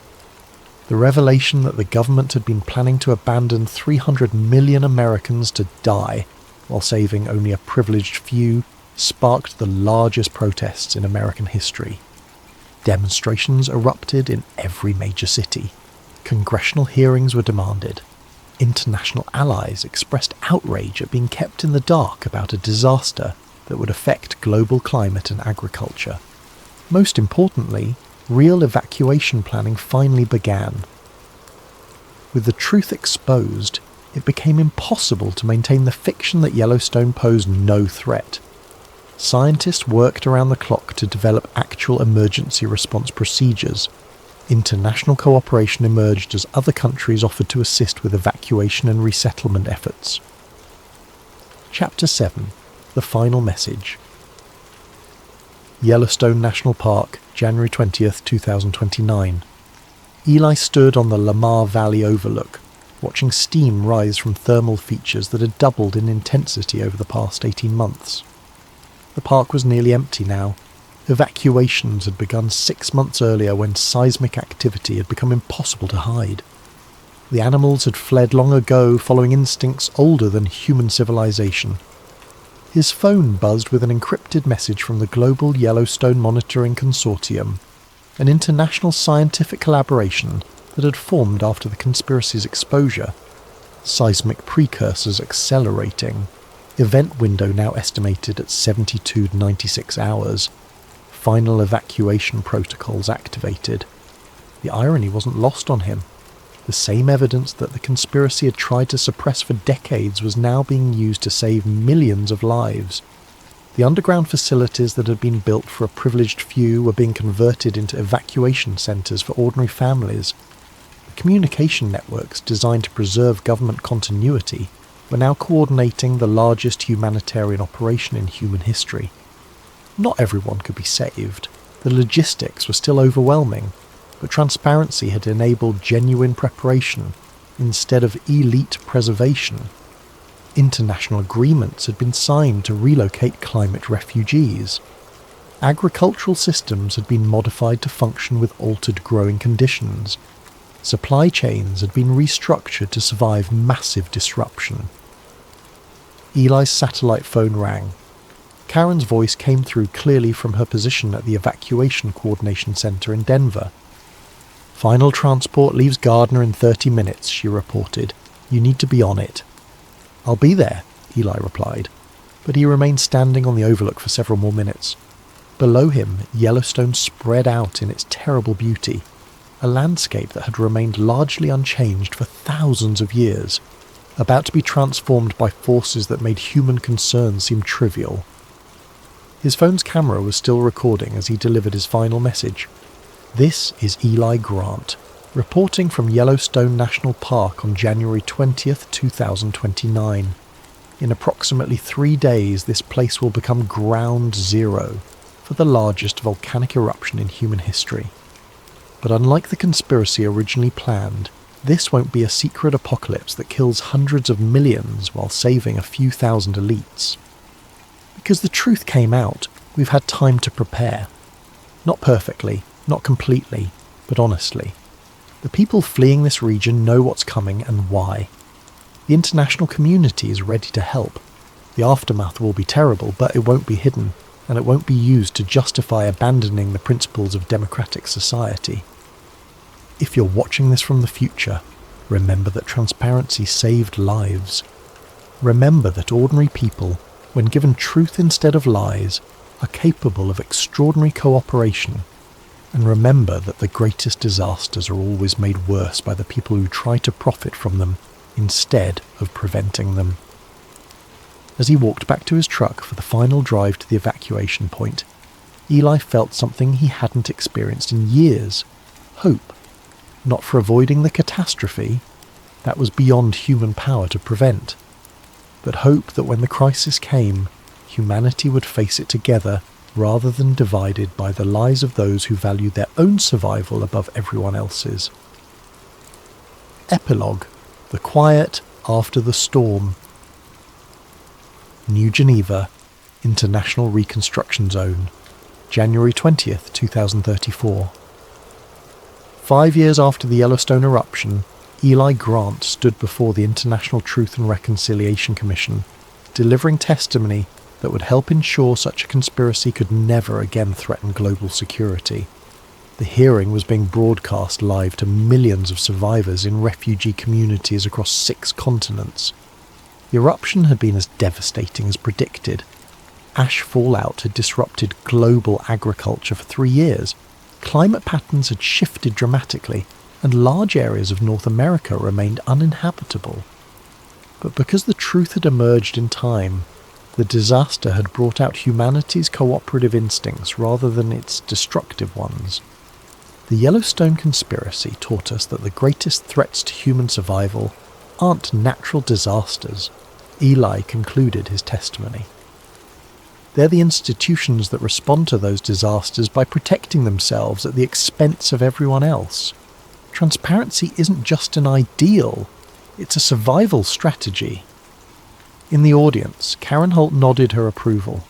She now directed the Global Early Warning Network, an international organisation dedicated to ensuring that geological threats could never again be hidden from the public.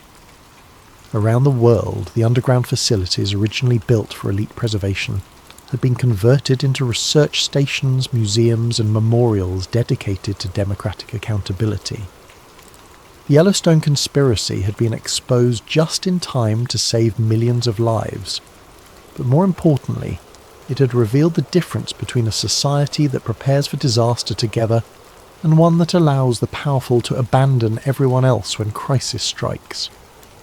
As Eli walked out of the hearing room into the rebuilt world beyond, he carried with him the knowledge that sometimes the most dangerous secrets are the ones we tell ourselves we're keeping for everyone's own good. The truth, no matter how terrifying, is always preferable to a lie that serves only the few at the expense of the many.